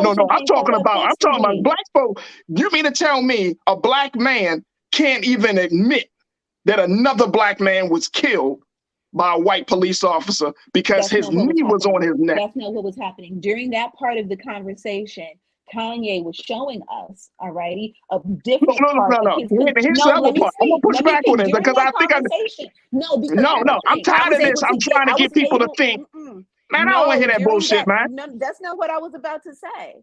During that time, alrighty, what I was able to see was the depths of his alien conspiracy brain. Alrighty, not everybody believes in aliens and goes to and pays attention to Area 13, right? But you got some people that do, and they really into that, right? So during this period of time, he's also talking to you about other conspiracy rabbit holes he's fallen into, right? So he's used that before. He's used that before. He said that shit about the White Lives Matter thing. Like, I thought it was funny to try to get people, dude, you're offending people. You are traumatizing black folks. This gives you intel into his mentality. In this time, he was not speaking factual. He was speaking conspiracy conjecture. Like I'm saying, if you also believe, you know what I'm saying, to a 10th of a degree that this person has mental illness, all righty, you also believe to a 10th of a degree, you know what I'm saying, that this person envelops some genius qualities, then you'll also have to believe that this person is going to say some shit all the way over to the left. You're also going to believe, you know what I'm saying, and know that there's going to be some other fringy sort of ideas that come along with this individual. Alrighty, at the end of the day, you have to be able to do your mathematics when it comes to Kanye. And at no time are you able to apply basic math, 2 + 2 = 4, and you get a clear Kanye. That is not what he is. Guess what, B? And so what, you just want to take freedom of speech from the mentally ill? No, I ain't talking about freedom of speech. I'm just saying, look. Like, freedom of speech is supposed to, freedom of speech is a God-given right? Because a lot of places don't give you allowed to express yourself. I am a huge advocate of freedom of speech, but use it responsibly. Use it to speak the truth, right? Don't try to play these mind games of like, I'm really trying to say this so y'all can think that. Look. We don't know. In this day and time, B, you know it and I know it. All this double talk, this shit is getting to be a problem. Black folks in particular, and the people around this world, you need to tell people straight speech. Ain't all this extra double talk. Tell people what it is. If you got a view, don't be like, well, I'm gonna frame it this way so y'all can think that way. No, because guess what? It's that type of approach that's got people confused. It's that type of approach that rewrites history. It's that type of approach where if a child were to hear you, then they won't be empowered by the language that you use, because words got power and it's got energy. And at this point in time, we have to use our platforms responsibly. It's one thing that you believe a certain thing. It's another thing that you know you believe something and you deny what you believe and put out a counter understanding of what you and everyone else just saw. Now you going into a destructive place. So. I think that truth is subjective. Each person has their own truth that is able to be debated by another person. period. No, You know what I'm saying? no. Like, All that's right. just what it is when it comes to certain facts and opinions and perspectives, because that's what we're dealing with. We're not dealing with an autopsy report, an undebatable thing. We are literally talking about that. That's not what we're dealing with here. We're dealing with a documentary that's based in a conspiracy, We're not talking about the documentary. rhetoric. The hell with the documentary. That's We're talking literally about what what he's actually happened. referring He's talking to. about he's seen a That's documentary literally Candace what Owens he's puts out. referring to. That's literally what he's referring to. That's literally the conversation. I saw the quote. Conversation. I saw the quote. Listen, but did you see the end of that quote? Listen, I saw the interview. I didn't see a quote. I listened to him speaking. You know what I'm saying? Right. I watched the entire thing. So that's what He I'm saying. said- Like, I didn't read a quote. I didn't read No, a but quote. I was he there said- watching the conversation. You know what I'm saying? So I know the fuller context of the conversation. The Alrighty? guy's So we're not knee talking about a wasn't quote. even on his neck like that. That's what Kanye That was said. a quote. That was a quote of a larger conversation. And if you weren't aware of the larger conversation, I'm trying to let you know the larger that's offensive. conversation here. All right, let me do this. Just for the sake of time, because I got my next guest. She's been waiting. We're going to take a quick pause. We're going to regroup. We got to regroup. And I'm going to bring my sister.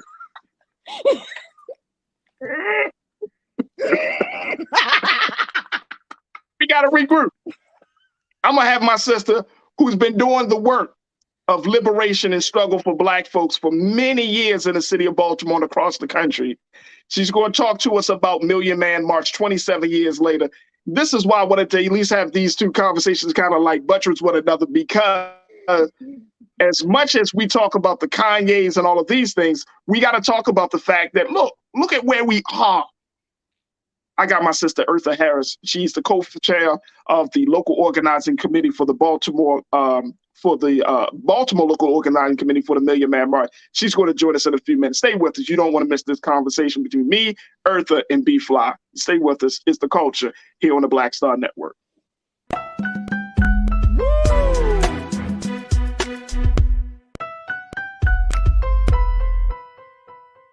Hatred on the streets, a horrific scene, a white nationalist rally that descended into deadly violence.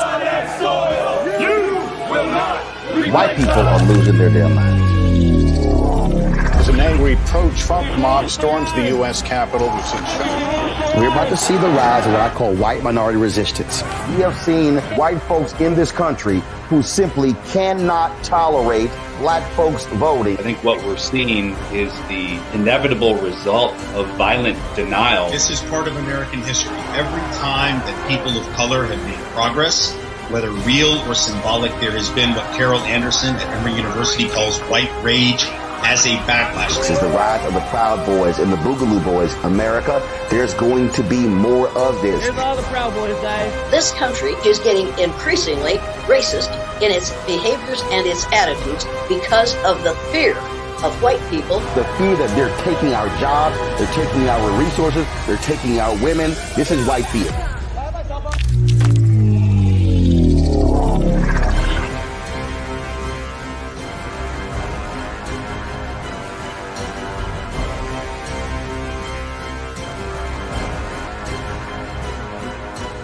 When you talk about blackness and what happens in Black culture, we're about covering these things that matter to us, speaking to our issues and concerns. This is a genuine people-powered movement. There's a lot of stuff that we're not getting. You get it, and you spread the word. We wish to plead our own cause. Too long have others spoken for us. We cannot tell our own story if we can't pay for it. This is about covering us. Invest in Black-owned media. Your dollars matter. We don't have to keep asking them to cover our stuff. So please support us in what we do, folks. We want to hit 2,000 people, $50 this month, raise $100,000. We're behind 100,000, so we want to hit that. Y'all money makes this possible. Checks and money orders go to P.O. Box 57196, Washington, D.C. 20036-0196. The Cash App is $RM Unfiltered. PayPal is R Martin Unfiltered. Venmo is RM Unfiltered. Zelle is Roland at RolandSMartin.com. When we invest in ourselves, we're investing in what's next for all of us. Growing, creating, making moves. that move us all forward. Together, we are Black beyond measure. Hi, I'm Dr. Jackie Hood Martin, and I have a question for you. Ever feel as if your life is teetering and the weight and pressure of the world is consistently on your shoulders? Well, let me tell you, living a balanced life isn't easy. Join me each Tuesday on Black Star Network for A Balanced Life with Dr. Jackie. We'll laugh together, cry together, pull ourselves together, and cheer each other on. So join me for new shows each Tuesday on Black Star Network, A Balanced Life with Dr. Jackie.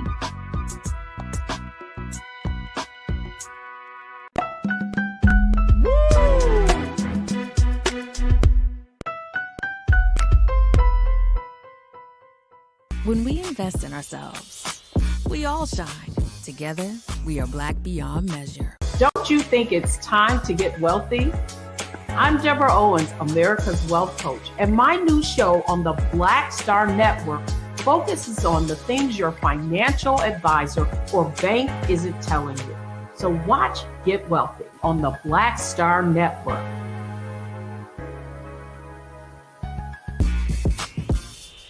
When we invest in ourselves, our glow, our vision, our vibe, we all shine.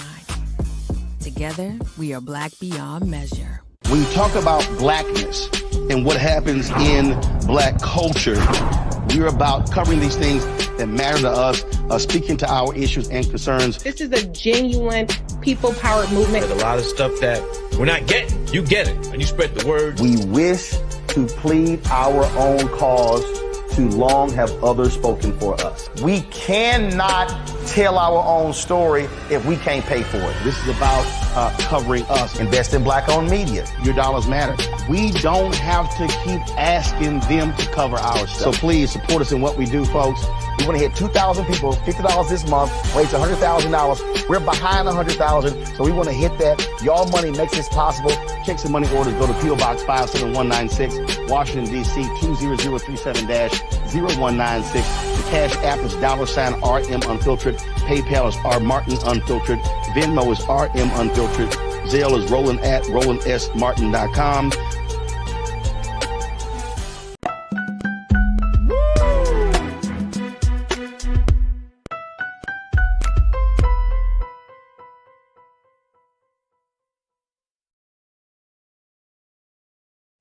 All right, folks, welcome back to The Culture.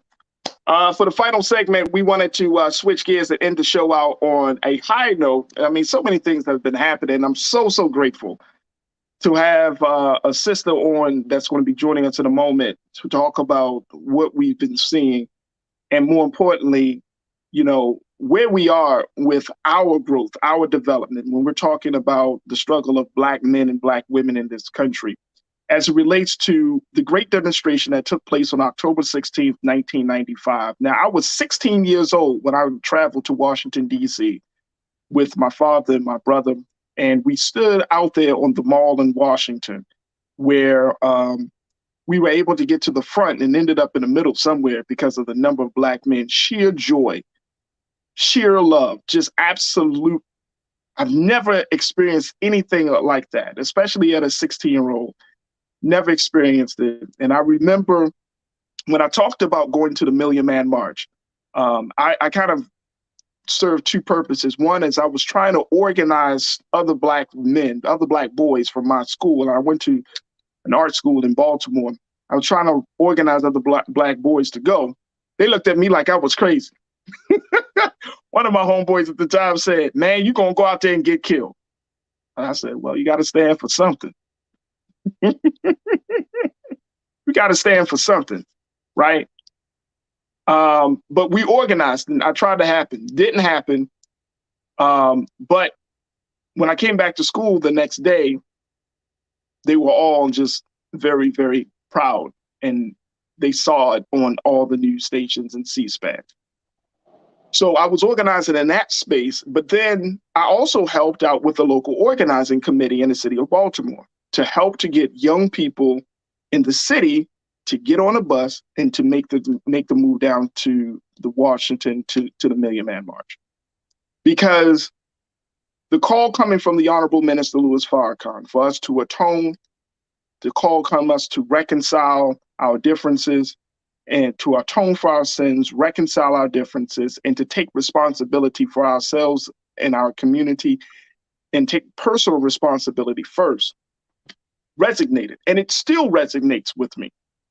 And it's important that as much as we have these discussions, whether it's about Kanye, the state of affairs in this country, and all of those things, we can't forget, folks, that there have been efforts and there have been a number of demonstrations and movements that have came before this time that we may not always tap into to look for guidance as to how we can use them for the next step, even in this day and time. The Million Man March was a demonstration, not only just happened in 1995, I helped to organize in 2015, the Great March, the Millions More movement. Justice or Else. That was in 2015. I was the co-chair of the local organizing committee for Justice or Else on October 15th, 2015. 10/10/2015. And so the point is that if we have these demonstrations, and when we're at these crossroads in our moments, those demonstrations can serve as a light on how we can move forward. So I wanted to bring my sister on, who I have great love and respect for. She literally has watched me grow up in this process. And this sister is doing fantastic work, because yesterday in Baltimore, as a part of their 27-year anniversary, she asked men to come on out to the park to reflect, to have a day to talk about what the day has done for them, and more importantly, how we can use that day to power us forward. So I want to bring Sister Eartha Harris, who is an entrepreneur. She's been very patient with us today. And Sister Eartha, I thank you again for your time. I know my time frame today was thrown off. That's okay. It wasn't thrown off. You know what I love about your time frame? You know how people say you don't have to get ready if you're ready. So one of the things that I want to say right away is this is what came out of the Million Man March. You know why I don't worry about Kanye West? Because we have you. See, you ready for whatever. And that's what the Million Man March represents to me, is that once we make people understand there was 1 million+ people that came to the march, and there was 1 million+ people that came out of March. The reason why I reflect is I want people to understand when we're afraid in whatever he's doing, because I'm sad to say I don't really watch him, but what I love about what you just did is what we need. We need someone that's ready for that. Because she said, somebody's going to pollute the water, but then we know somebody knows how to purify the water. And what happens in our culture, we get afraid, because when we think that we got something that's more powerful than us and we don't know what to do, is because we don't create the things that you and Roland is creating, the resources that we need to combat our enemy. First, it has to be the proper information. So like you said, we're not going to be on our radio shows and our TV shows talking about, oh, it was just something lightly on this neck. We're not going to be on our radio shows and television shows talking about that. That's all we have in our culture is people that's mentally ill and ignorant and stuff like that. We're going to be on our shows to understand that when people are looking for solutions and opportunity, they need to support what you guys are doing. Because really, at the end of the day, two things is keep holding us back, and that's the fear and the lack of knowledge. But the reason why I love you, Faraji, you telling that story about 16, but remember, that's how you got to being about the culture. The culture was a lot of our young people were so lost and they didn't even know how to do what they was doing. But also you as a young man, you came out, you got to know the Charlie Duggars, the Bill Goodens, the Jabaris. So, because we was all living in different types of a culture trying to save our community. We all had different philosophies of how we wanted to save our community. So when I see you having the opportunity to be able to balance all of that out for us. So we don't have to be afraid, because as you develop and you're developing yourself into the resource that we need, that when they come after us, we're going to show them a Faraji Muhammad. You see what I'm saying? Because Right, we've right. never seen that in our culture where we have strong Black men who have been developed to be ready. See, they want people to get ready because a lot of times we all want to think that we know what we're talking about, or we're so intelligent that we can come up against people and say what we got to say. But basically, we're struggling. We need to take care of our families. We need to take care of ourselves. We need to hold on to our properties that we done bought, our cars or whatever. So when we're up against something, sometimes we're not getting the things that we want. You said it before when y'all did Justice or Else. Sometimes you have to let the young people who are developing themselves to get to that point. And that's what I loved about Justice for Else, because like you said, not only was you the coach here, but you brought all of the other people with you that was your age and around your concerns, and they're powerful. Yeah, I mean, let me tell you, Sister, first and foremost, I appreciate that because, as a student and I would say a student of the movement, as a student of the struggle, it in the words of DJ Khaled, it breaks my heart when we get into this place, and this is part of I think this is part of the culture, that we feel like we always need some major demonstration to jumpstart our spirit, right? Because we're always like, oh my gosh, man, like where's the next? And when we haven't really fully nursed on what has already happened 27 years ago, remember the that's not a long time. No, but Roger, remember the 10th year anniversary, which was called the Millions More Movement.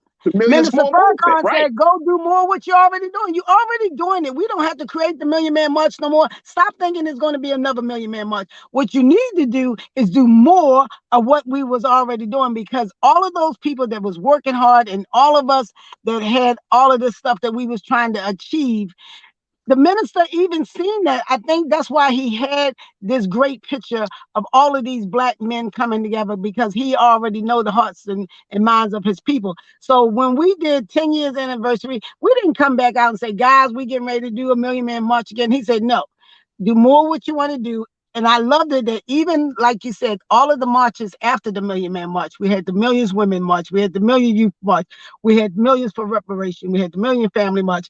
All of those things are blessings, because we understood that out of those things kept showcasing all of these great people, all of these great things that was going on with us.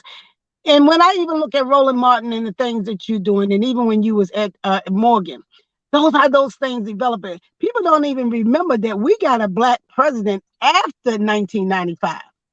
Okay, so a lot of stuff Barack Obama was at the Million Man March. You see what I'm saying? Kurt Smoke was at the Million Man March. You had all these great people at the Million Man. And guess what? Even in this town, we had J. Wendell Gordon. He's a popular lawyer here in Baltimore. He even said, even though he wasn't at the Million Man March, he has come to our commemoration for the last 3 years. Now you got men that's coming and commemorate a march that they didn't intend. Why? Because they think that the spirit of that Million Man March made them feel like they did attend, because they was experienced. You, when you came back, you told the story, your father told the story. We all are telling the story. So people are like, wait a minute, I'm feeling it. And one of the ways that we feel it, and I think Baltimore is so strong, is because we were so close to it. All the people that you know, Faraji, when you walk the streets and you go out and people meet and greet you, you know great people, because we all flourish from that spirit. And we're still doing great things in Baltimore. We may not get the media attention, and like you said, everybody may not be on the major things, but following Roland Martin's show and the things that he's been laying out, still you see all of the people that benefit from that Million Man March starting to get their recognition, starting to get their message out, starting to be able to apply those solutions and opportunities. So we are not the people who's getting ready. We are people that's ready. So like I said, I haven't been following the story, but I like the way you were handling the conversation, because to me, you handled the conversation like, not only will I talk to you, the lady named Miss B, But let me get in front of Cornell West, because that's where I really, when you get there, that's what I know that we have in place for ourselves, because we need some people to be ready to combat stuff like that. And like it's important. It's important. Sister Eartha, you've been, I mean, you know, you personally have been doing this work for many, many years, since I was young, you know, in my teenage years. So you've been doing the work, empowering people, always encouraging. I know you've been a huge encouragement for me to constantly keep going. Even when we made the transition to LA, we had that conversation. You walked and you said, Faraji, you got to work. You got to go where the God tells you to go, and you got to do what you need to do. And I, for full transparency, Sister Eartha, she gave me her blessings. Everybody, she gave me her blessings. And not only that, why I gave you my blessing, because like you said, let's talk about your partner. I love her. I love everything your wife doing. I think she is the product, because when we looked at the Million Man March and everybody thought that was just about the men, nobody can tell their story unless they tell stories of women. And when I see your wife, I see us also having the opportunity to see someone like her be prepared, because we as women, we struggle too. We got a whole lot of craziness going on and whatever. And she has been able to put that in perspective, to show people the good, bad, and the ugly. And then with the beautiful children that y'all have, you guys paint the real life picture. And that's one of the things, Faraji, that we have not been presented in our community, is real people that say, look, this is what real life is about. This is how you really get through trials and tribulations. Don't keep always looking at the fairy tale and the phoniness and all of that sort of stuff.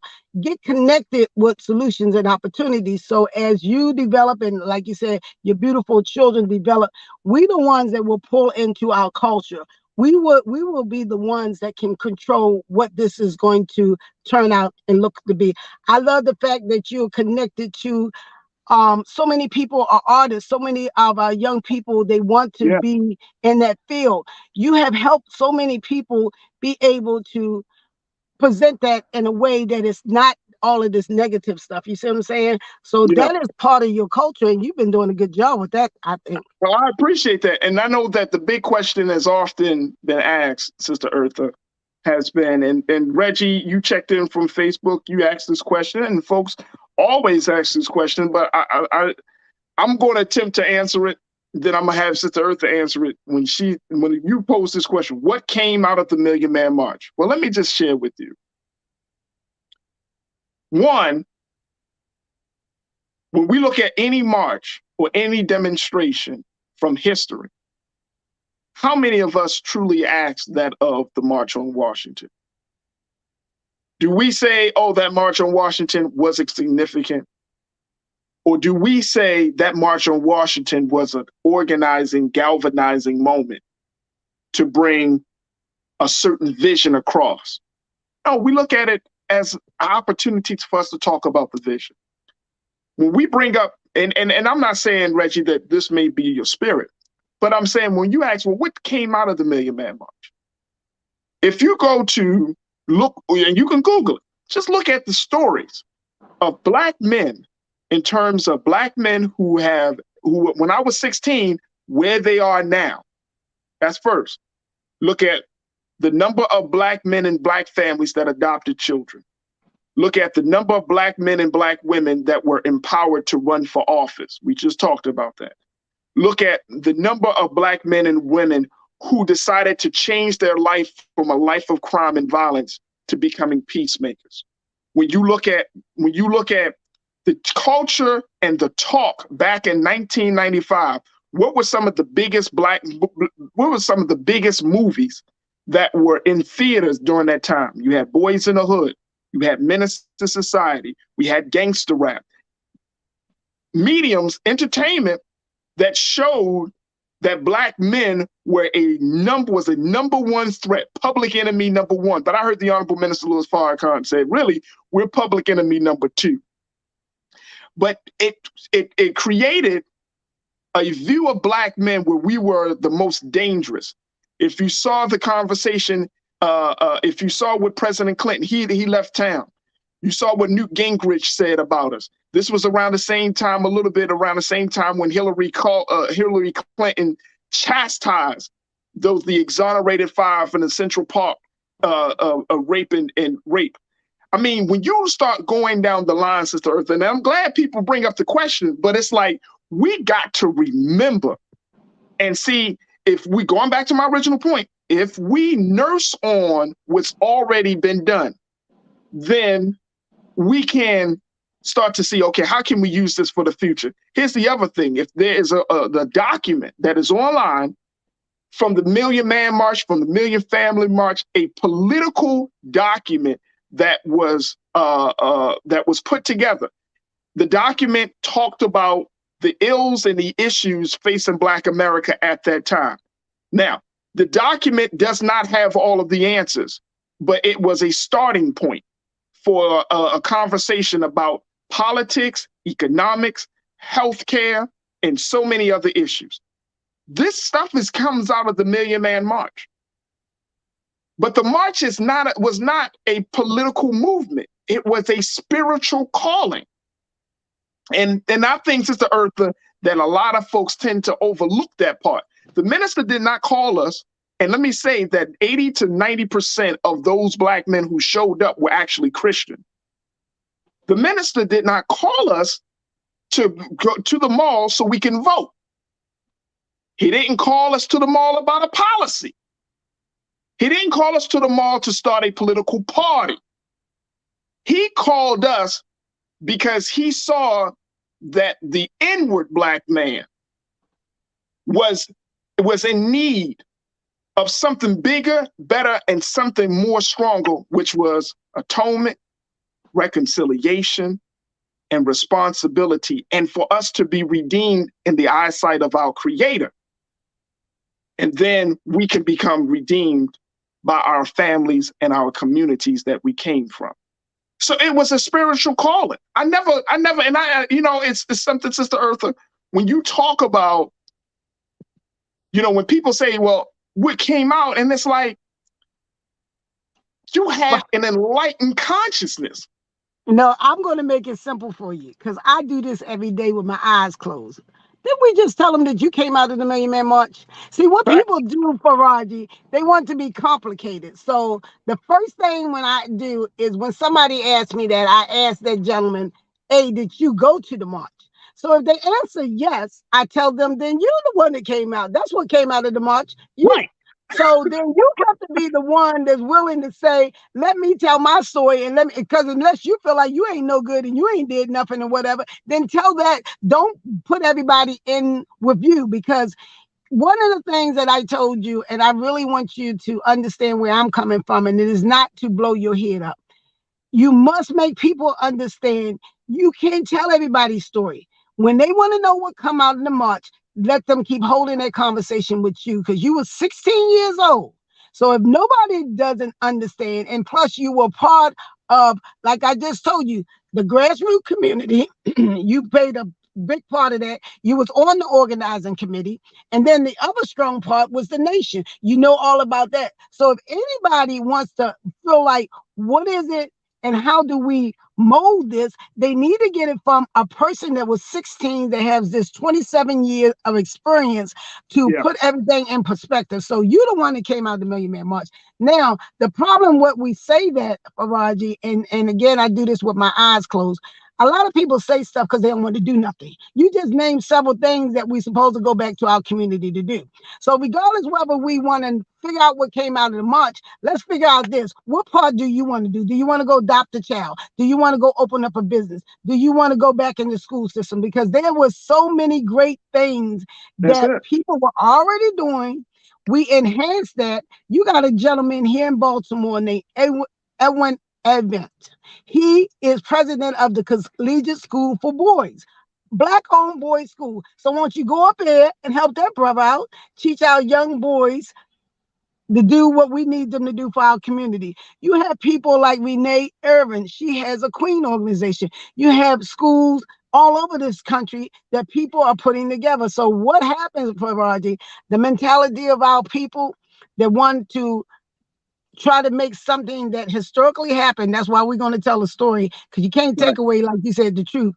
They're trying to make us water it down by explaining silly questions like what came out of the march, this, that, and the other. No, we are in 2022. So what I love about it is that the majority of people who went to that march are ready. That's how you even got the results that you're seeing. That's how Floyd even got some justice. Because remember, you just told them you was on the organizing for justice or else. So Right. he got his results because we was at a mindset, oh, we getting justice. You're not going to go away with this one with somebody that we know that should deserve justice, because that's what Absolutely. we're about. So when you are doing this, just say you're ready, Faraji. You are ready, because this is where we were spiritually wanting ourselves and our people to go, is to pour into the things like you're doing and Roland Martin's doing and so many of you guys are doing, to stop being afraid, to stop holding these silly conversations when we have work to do. Go back, join up, like Minister Ferg, join an organization, join something, then you wouldn't be having this conversation about what came out of the march. Come on now. We have plenty of more marches that's getting ready to come up. We got plenty of people that's organizing and mobilizing themselves. So you're going to have many, many more things that we're going to see that galvanize people, but you cannot take that particular event and think it's just that one fix all. It is an opportunity for us to learn. And I love the fact that, like you said, we have 1 million+ stories that nobody hasn't heard yet, that we need to start saying, not just inviting me, but like you said, you know, a lot of people that's doing great things. We'll start showing you. Right. And let me tell you about the commemoration. Now, I love the commemoration like this, Faraji. We are so busy. See, people forget this about the Baltimore piece. We are so busy that we came up with an idea. Hey, Faraji, don't care what we do in the world or whatever, on October the 16th, meet me over here. I'll be over here, standing over here under this tree in Drew Hill Park, rain, hail, or shine, October the 16th. Because we need to create our own rituals. So that's a ritual that we create in Baltimore City, because we know that there's so many brothers and sisters that are going back doing the work that we don't see or meet up with each other. But because we still have the spirit and understand the mission, we also use that as an opportunity on October the 16th. Don't care what day it falls on. Next year it's going to fall on a Monday. I told people, okay, I'm telling you right now, show up on a Monday. Somebody say, well, that's a work day. I say, ain't nobody working 6 o'clock in the morning, Faraji. So we have to discipline ourselves to stop making excuses, because they don't want to get up, Faraji. So they'll be like, Sister Eartha, why you doing 6 in the morning? I don't know. I ain't never seen the sunrise prayer done at 12 noon or 2 o'clock. So we're going to do a sunrise. Faraji, you know what I'm saying? We gotta get up. I know you got 2 children, you got this, you gotta get up. So that's what I love about saying we create our own rituals, but that is a good idea, whether people continually support us or not, to say that we have a ritual that rain, hail, or shine, because we wanted to be grateful and appreciation of our work and the fact that it happened, that every October the 16th, rain, hail, or shine, we're going to be at Drew Hill Park. Then you'll have somewhere that you don't have to do Facebook. You don't have to call nobody. We're not emailing people, none of that. People like, I'm going to go over there. Y'all come back to town. Let's go over there and see a Sister Earth and them still under that tree. So I love it. I love it. You're doing good. Hey, look, let me sit to Sister Eartha, and I appreciate you so much. And, you know, as a Black woman who's been encouraging Black men, and I know that there was a lot of talk about the women and all of that stuff, but, you know, your work is a testament that that you can see, it's none of that madness that people was trying to create was happening. Behind the scenes, Black women were present. Black women were organized. Black women are still organized. Black women still hold on to the hope that Black men comes out of this crazy ass space that we're in, right? And we get ourselves together. There are so many sisters that watch this show, Sister Eartha, who I see who I hear from every day that want to see that. Yeah, but tell this history. There were so many women who got their men to go to the march. There was this woman just called me. Sister Eartha, let's not look past. There were so many women who benefited from a man who came from the march. Thank you. That, you know what Doug Chase said? Your great friend Doug Chase said he and his buddies and them, they all married.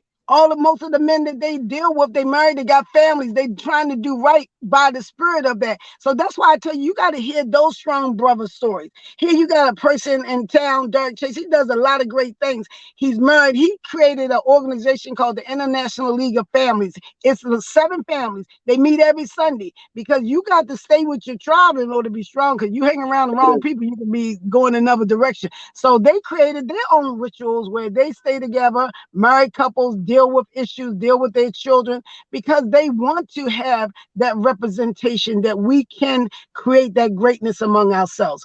We have strong, great families, and those strong, great families need resources. So we stay together so we can make sure that we provide that. I'm actually part of it, and I'm not even married. So you can be a part of a tribal and find purpose and need. So they need elders. I'm 63. They need babysitters. They need advice counselors. So what we're doing is, again, trying to set the example. We break bread together, Faraji, because like you said, when you so busy, everybody's so busy, sometimes it's just hard to just stop what you're doing and just sit down and enjoy your family, your friends, and all that. So we try to be on that page too, where, yeah, we can fight and all this sort of stuff. But then life is about enjoyment. Life is about really seeing the people that you have met and being able to enjoy your life. And the children, they grow up so fast. I'm glad we got social media. That's the only way I see y'all babies. Look, Faraji, the only way I see y'all babies through social media. I got to watch them grow up through that. But it's great. Too fast. All right, let me just take a couple of comments as we wrap up the show. Okay. And B, I want to bring B Fly into the conversation. B, I know you've been listening. I've been wanting to have this conversation with my sister, Eartha Harris. But Mike V, you said, I bet that day, Nisa said, I bet that day was beautiful. I watched it on TV. Our people have the potential to release immense power. Absolutely. That's why I'm so hopeful, folks, because I've seen a glimpse of heaven. I know we got the power. So anytime somebody tells me, man, we can't do this, we can't do that, you're damn wrong. Because I've seen it. If you can get nearly 2 million, and some numbers say more than 2 million, but if you can get 2 million black men on the mall in a space of peace to talk about spiritual and economic, to talk spiritual rejuvenation and restoration of the mind, body, and the spirit. If you're talking about that, we can do anything. That's why I don't give up. That's why I don't give up. Because I was there. I know what is possible. I know the power we got. And so we can't act like, oh my gosh, this has never been done before. Black people can't change their condition. We shut America down on that day. America. There was no crime in DC.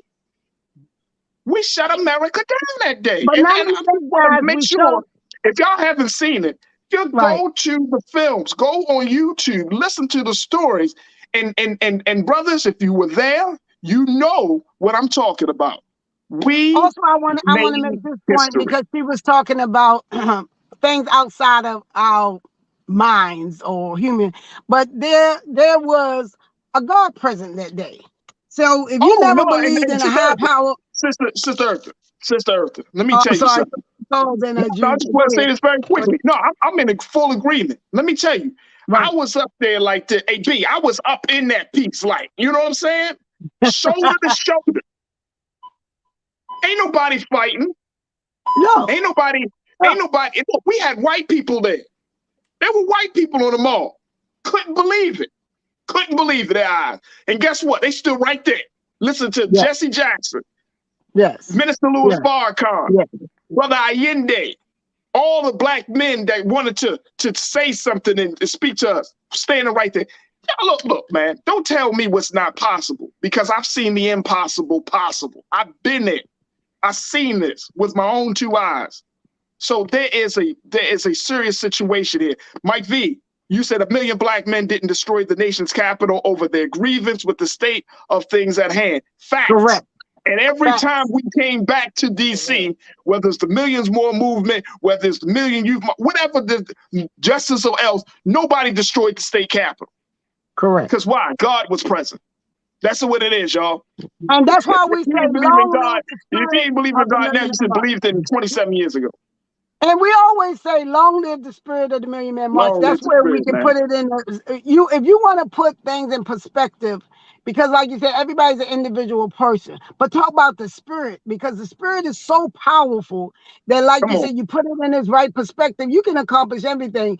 And the reason why we don't want to believe it, because just like people believe in God, they don't want to believe in the devil. So whoever's trying to destroy this story, whoever's trying to make sure that nobody knows that, and this has happened 27 years ago. I told Faraji this. I walked to people that was 27, 30. They said they never even heard of Million Man March. And that's because we have to control the media. We have to write the books now. We have to tell you got to tell your son the story now, because if something happens to you, we shouldn't be telling the story about what you experienced. We have to tell our children now who we are. When you guys see me, you have to say, oh, I already know, because she told us herself that she was an organizer of the Million Man March. You don't have to go try to find out who organized the Million Man March. We wrote our own stories. We're telling the people who we are. So that's where this media opportunity comes in. And that's why, again, I praise you and Roland Martin for you guys creating a platform, because this is the way we become strong. Regardless what the enemy say, we have the tools and the resources now to empower ourselves for people who really want to know about solutions and opportunity, because that's the state that we are. Regardless whether we want to talk about Kanye West or whatever, what really people are looking at is what is the solution and opportunity to our condition. And we're going to present them with the people that can provide that every day. So when we do hold these crazy conversations, we're not holding them in a state of weakness. We're not broken poor, hollering, screaming about him. We're not building institutions, hollering, screaming about him, because a lot of things that we need to do to work in has nothing to do with people's opinion. So we got to get back focused and do the work that we need to do so we can have opinions while we're getting wealthy and building institutions. There it is. Sister Eartha Harris, co-chair of the Baltimore Local Organizing Committee for the Million Man March, continuing to keep the march alive in Baltimore and across the in other parts of the country. Sister Eartha, thank you for being so good. Thank you, guys. Thank you. Absolutely. B. B. Let's bring B. Let's be great. B. I just B. What a day. This is great. I you gotta have it. I remember so many things. Like the Million Man March totally calibrated my adult life. We sponsored my prom date to go to DC. I'm a Cali girl. Okay, my prom date went to DC. This was very important, and came back rooted in who he was, and then fast forward, and that was 95. All right, so then fast forward to the Millions More movement. Like, I remember the minister doing a benediction, and he asked for every woman to put their own hand on their womb, and he was going to bless their child. And I looked at my app and realized that I was pregnant on that day, on that grass, with Chariz and his family. Like, I came home from the Million Man March with Jazz, knowing, like, stopped at a CVS, peed on a stick, boom. So it was so understand, like, the effect of the Million Man March is exponential. Even to the person who can even ask that question has the privilege of asking that question as a result of it even happening. You know what I'm saying? And so it's like this was not a plea for votes. So this was not like civil rights marches. This was not what that is. This was a spiritual awakening. That's what it was. And that was real, and it shaped our culture, And absolutely. Honestly, it taught me how to still hold on to the Kanye West, the Black man who I do not agree with within the patriarchal system, who is a victim of it as well. And I still respect that man as a result of the millions of men who showed up in Christian form. Understand that, like we're able to be there and worship different and think different and still be on one accord. It is. Time, It is. and so it's like that's who we are. Hey, B, that's a powerful story, and you never share that with me. So that is a powerful testament. And your son is absolutely beautiful. Jazz is absolutely beautiful. I love Jazz, man. I absolutely love your husband. Big shout out to my guy Riz, but I love your family, man. You got a beautiful family, and so I truly appreciate you. We could disagree on things, but at the end of the day, sis, we gonna work this thing out, and you know it, and I know it, and we can never forget. We can never forget those moments in our lives that we've been blessed to see a better future, because that's what we hold on to. Dr. King said that I've seen the mountaintop. I know I've been to that mountaintop when I came to the Million Man March 27 years ago, and I came in 2005, and I went again in 2015, and I went with I've seen it. So you can't talk me out of Black liberation. You can't talk me out of the fact that there can't be no Black future. You can't talk in an American space. There can be. We just got to make sure that it is.